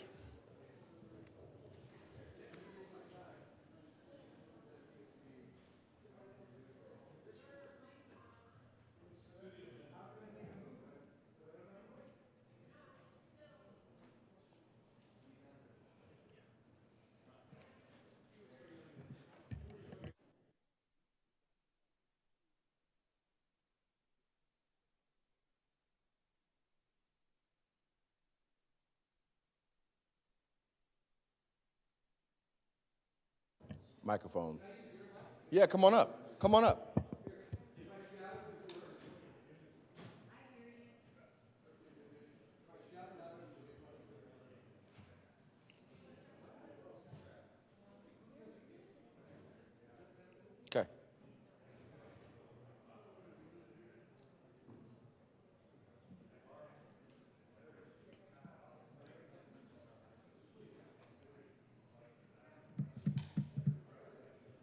it's not one thing, it's another. All right, man, you got it. There we go. I did not push that. Mr. President, I didn't push that. the committee has met and had a number of bills under thoughtful consideration. Will the clerk please read the report? May 1st, 2024, Mr. President, your committee of the whole begs leave to report it has had under consideration the following attached bills, being the second reading thereof, and makes the following recommendations thereon. Senate Bill 13 as amended, Senate Bill 55 as amended, Senate Bill 153 as amended, Senate Bill 216 as amended, Senate Bill 136 as amended, passed on second reading and ordered engrossed and placed on the calendar for third reading and final passage. House Bill 1009, House Bill 1063 as amended, House Bill 1286 as amended, House Bill 1331, House Bill 1350 as amended, House Bill 1372, House Bill 1368, House Bill 1381, House Bill 1438 as amended, House Bill 1443 passed on second reading and ordered revised and placed on the calendar for third reading and final passage. Senate Bill 130, Senate Bill 205, House Bill 1010, House Bill 1152, House Bill 1175, House Bill 1270, House Bill 1230, House Bill 1270, House Bill 1304, laid over until May 2nd, 2024, and retaining their place on the calendar. Senator Bridges.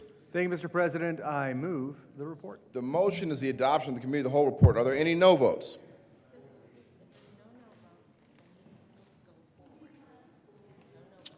With a vote of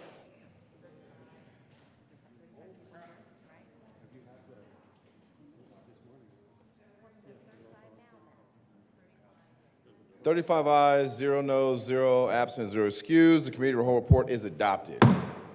Senate Bills 13 is amended, 55 is amended, 153 is amended, 216 is amended, 136 is amended, passed in second reading, order in the gross and placed in the calendar for third reading and final passage. House Bill 1009, 1063 is amended, 1286 is amended, 1331, 1350 is amended, 1372, 1368, 1381, 1438 is amended, 1443 passed in second reading and order revised and placed in the calendar for third reading and final passage. Senate Bill 130, 205, House Bill 1010, 1152, 1175, 1230, 1270, and 1304 later over until 5/2/2024, retaining their place on the calendar. Committee reports. May 1, 2024, Committee on Health and Human Services, after consideration of the merits, the committee recommends the following. House Bill 1262 be amended as follows, and is so amended, be referred to the Committee on Appropriations with favorable recommendation. Committee on Finance, after consideration of the merits, the committee recommends the following. House Bill 1326 be amended as follows, and is so amended, be referred to the Committee on Appropriations with favorable recommendation. Message from the House. May 1st, 2024. Mr. President, the House has passed on third reading and transmitted to the Revisor of Statutes House Bills 1282, 1439, 1004, and 1240 as amended as printed in House Journal April 30, 2024. The House has passed on third reading and transmitted to the Revisor of Statutes House Bill 1448 amended as printed in House Journal April 30, 2024 as amended on third reading as printed in House Journal May 1, 2024. The House has passed on third reading and transmitted to the Revisor of Statutes House Bill 1311 amended as printed in House Journal April 30, 2024. The House has passed on third reading and transmitted to the Revisor of Statutes House Bill 1134 as amended as printed in House Journal April 30, 2024 and amended on third reading as printed in House Journal May 1, 2024. The House has passed on third reading and transmitted to the Revisor of Statutes House Bills 1376 and 1444 amended as printed in House Journal April 30, 2024. The House has passed on third reading and transmitted to the Revisor of Statutes Senate Bills 215, 86, and 173 amended as printed in House Journal April 30, 2024. Message from the Revisor. May 1st, 2024, we herewith transmit without comment as amended House Bills 1134 and 1311. We herewith transmit without comment as amended House Bills 1004, 1240, 1282, 1439, and 1448. We herewith transmit without comment as amended House Bills 1376 and 1444 without comment as amended Senate Bills 86, 173, and 215. Oh, yeah. Y'all know what time it is. Message from the Governor. May 1st, 2024. Honorable members of the Colorado Senate, pursuant to the authority vested in the office of the Governor of the State of Colorado, I have the honor to inform you that I have approved and filed with the Secretary of State the following acts. Senate Bill 25, update local government sales tax and use tax collection, approved on Wednesday, May 1st, 2024 at 3 p.m. Senate Bill 26, agriculture and natural resources public engagement required, and approved on Wednesday, May 1st, 2024 at 3 p.m. Senate Bill 66, firearms merchant category code, approved on Wednesday, May 1st, 2024 at 12:15 p.m. Senate Bill 73, number of employers to qualify as small employer, approved on Wednesday, May 1st, 2024 at 3 3 p.m. Senate Bill 81, perfluoroalkyl and polyfluoroalkyl chemicals, approved on Wednesday, May 1st, 2024 at 3 p.m. Senate Bill 108, prohibit unauthorized use public safety radio, approved on Wednesday, May 1st, 2024 at 3 p.m. Senate Bill 137, planting of uncertified potatoes, approved on Wednesday, May 1st, 2024 at 12:15 p.m. Senate Bill 145, uniform unlawful restrictions in land records, approved on Wednesday, May 1st, 2024 at 3 p.m. Senate Bill 161, parks and wildlife licenses and passes, approved on Wednesday, May 1st, 2024 at 3 p.m. Senate Bill 172, hemp product definition, marijuana regulation, approved on Wednesday, May 1st, 2024 at 3 p.m. Senate Bill 176, update Medicaid member terminology, approved on Wednesday, May 1st, 2024 at 3 p.m. Senate Bill 177, history Colorado to dispose of storage facility, approved on Wednesday, May 1st, 2024 at 3 p.m. Sincerely, Jared Polis, Governor. Announcements.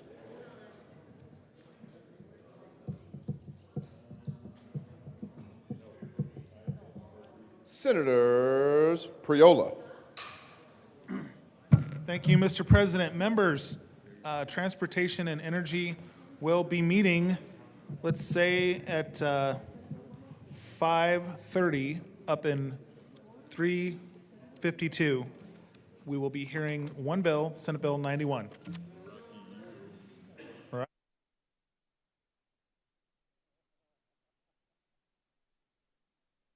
Senator Gonzalez.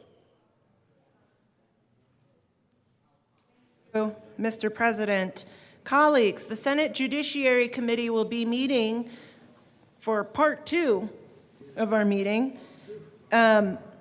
This is now considered to be our afternoon committees, so every other committee won't have to wait for us to get done with Judish in order for you all to go forward and do your good work in whatever other committees you've got for the rest of the day. We will be hearing 1452, 1034, 1355, and 1437. 1014 will be laid over. We will see you in Senate Committee Room 354 in 15 minutes. Thank you.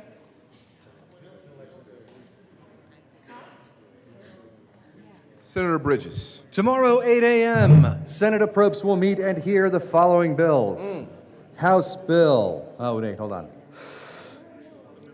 House Bill 1008, 1030, 1059, 1076, 1115, 1283, 1288, 1308, 1313, 1322, 1326, 1342, 1344, 1351. Not going to make it this time. 1370, 1371, 1432, 1465, 1466, and Senate Bills 214, 221, 223, and 226. Excellent work, Mr. Chair. Senator Buckner. Thank you, Mr. President. Education Committee will meet at 5:30 in room 357. We will be hearing House Bill 1333, 1364, 1320, 1446, 1216, 1290, and Senate Bill 227. Remember room 227? Yeah. Any further announcements? Majority Leader Rodriguez. Thank you, Mr. President. Colleagues, thank you for a productive day. We will be keeping the desk open to read some bills across the desk and follow up with some other stuff, but we'll be leaving off for committees, so if you don't need to come back to listen to them, enjoy your evening, and we'll see you in the morning. On that, Mr. President, I move that the Senate recess until 5:30 today. You heard the motion. All those in favor say aye. Opposed, no. The ayes have it. The Senate will recess until 5:30 p.m. today.